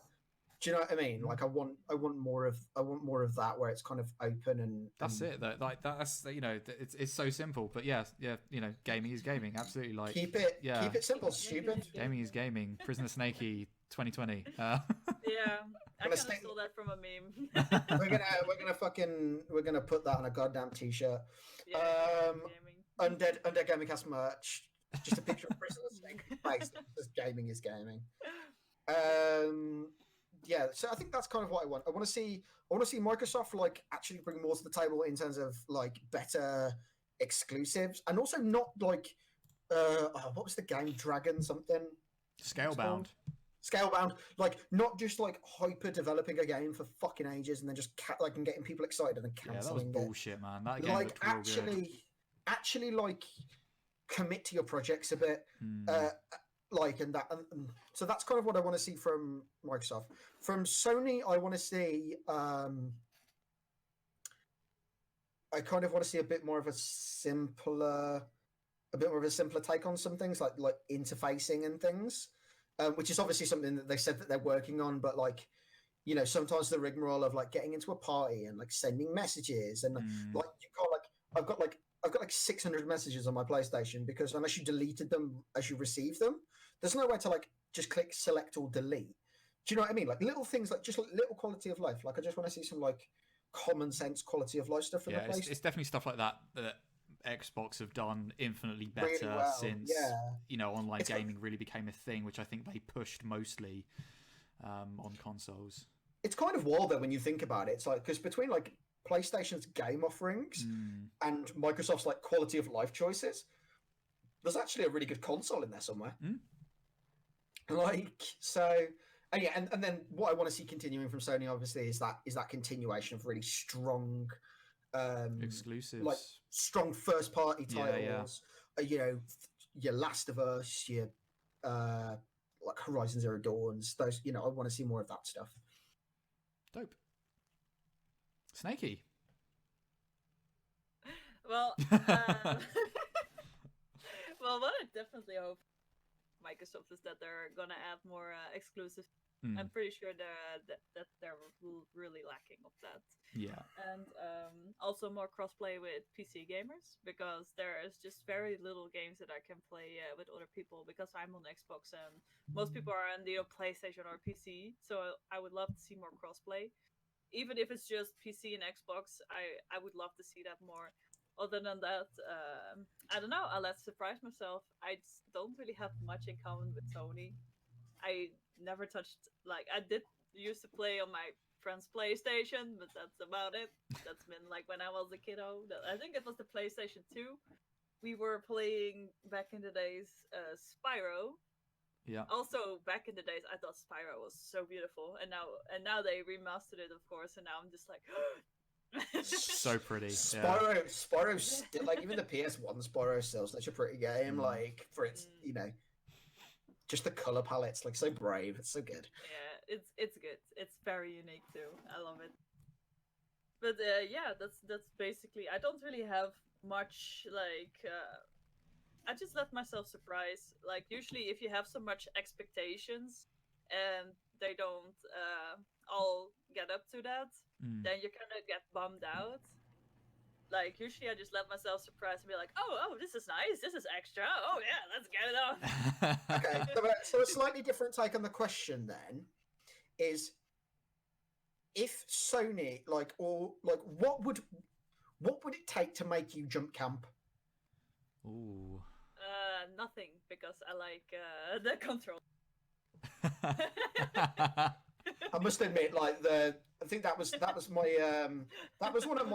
original proclivities with coming from 360 to PS4 was. I think at some point I want to own both consoles only because of the PlayStation exclusives. Yeah. Because of course I have seen a little bit of playthrough of Last of Us and it definitely grabbed my attention. The best game. I would love to try that, but right now not anytime soon. But other than that, I would definitely stick loyal to my Xbox. That was it though as well. Like I would have loved to have owned an Xbox One as well this generation, but there was just nothing that I wanted to play on it. Yeah. But yeah, like hopefully next gen. Come on, give me all them good games. Let's own both. Yes. Let's put myself in debt. I will own both.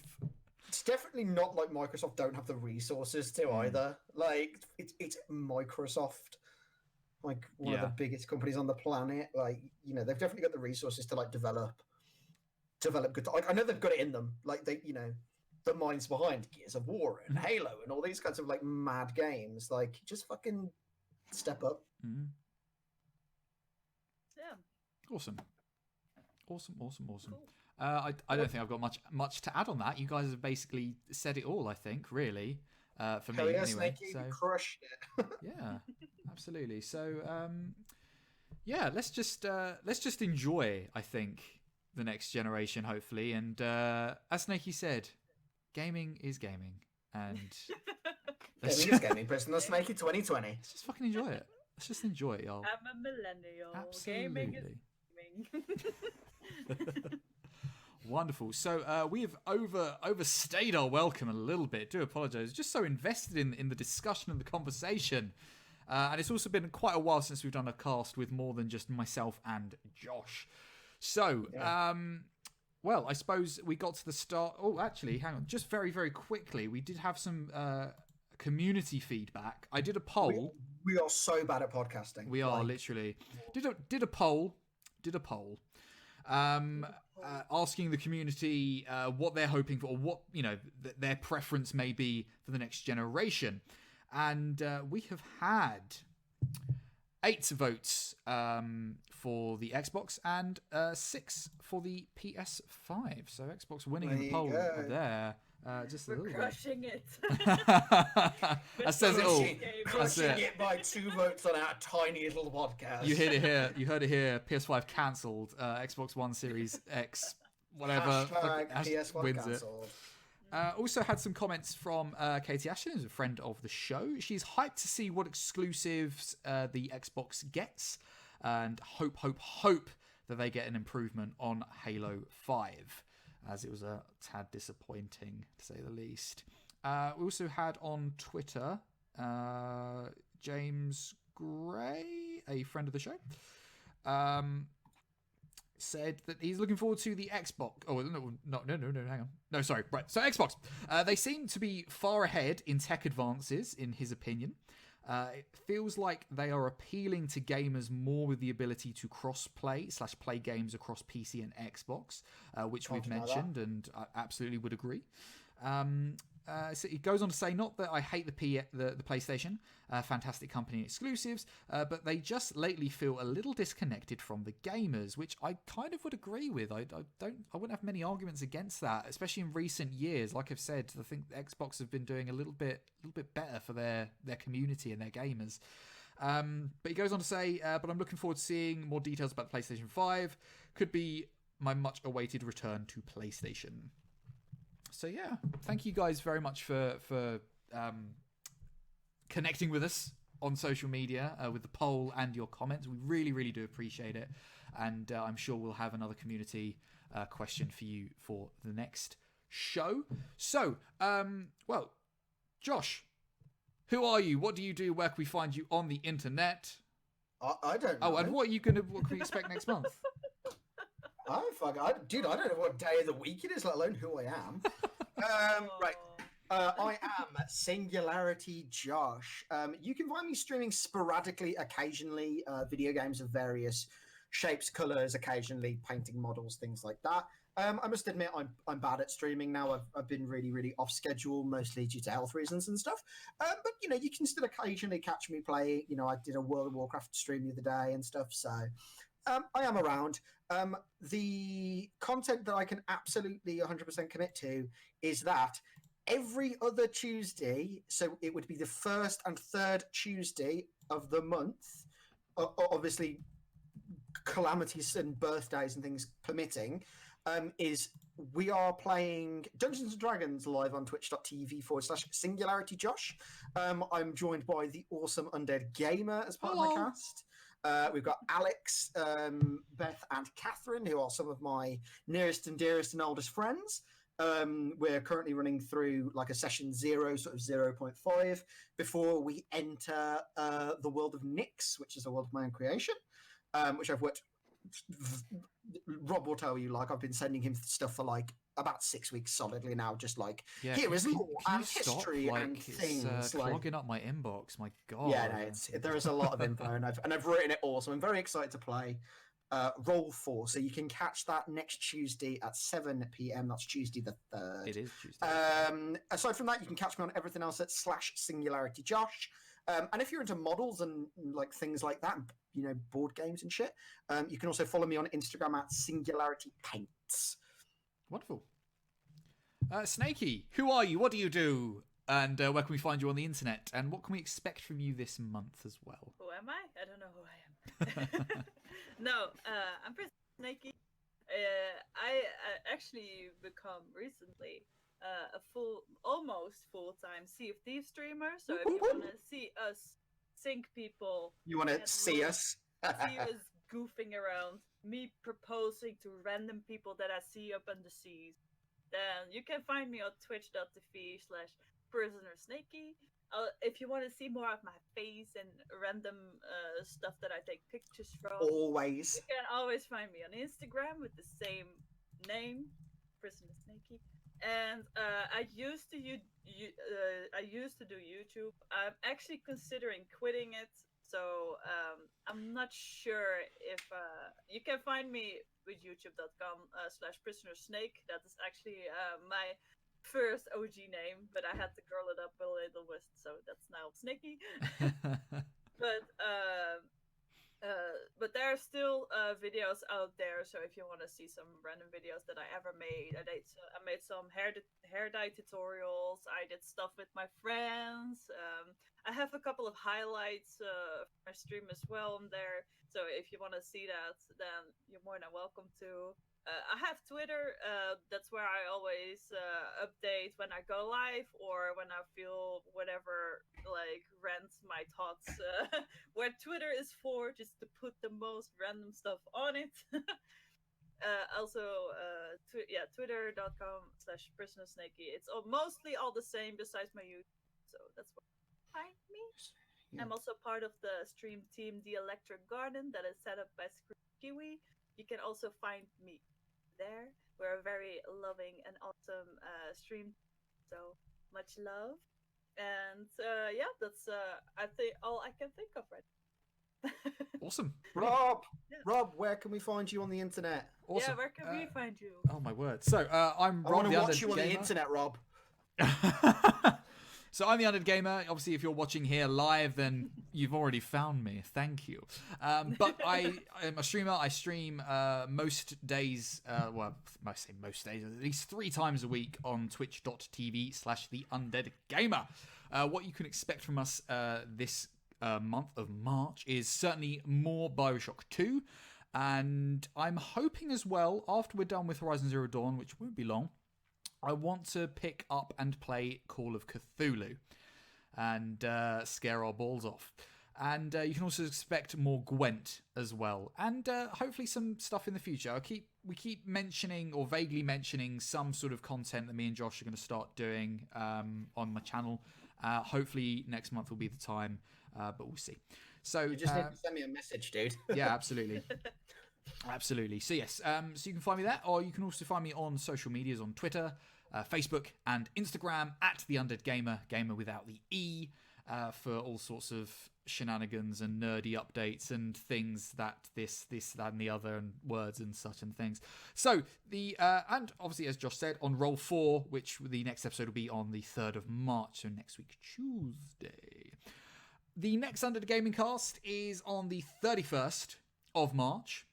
Next month we'll be discussing something and hopefully have another special guest who will be someone, so make sure you're there at 7 p.m. GMT. So yeah, thank you very much for tuning in to this a little bit longer than we wanted, but you're still here, so thank you very much. The Undead Gaming Cast. This VOD will be going up on YouTube hopefully later on in the week, and as well we are still trying to get this up on podcasting platforms. It's just a matter of financing at the moment, so we'll let you know as soon as we do, but stay tuned for that. So thank you very much. Thank you of course to SingularityJosh. You're welcome. And thank you very much to the very awesome, very wonderful Prisonersnakey for our first guest of 2020. Thank you very much for coming on the show. Yes. Thank you, Snakey. We love you. Hopefully we can have you on again soon at some point if you didn't hate your experience with us. No. I had a lot of fun. Awesome. Good. So thank you very much for tuning in. And however you're watching, listening, or consuming this podcast, we've been the Undead Gaming Cast, and we'll catch you in the next one. Bye-bye. Bye.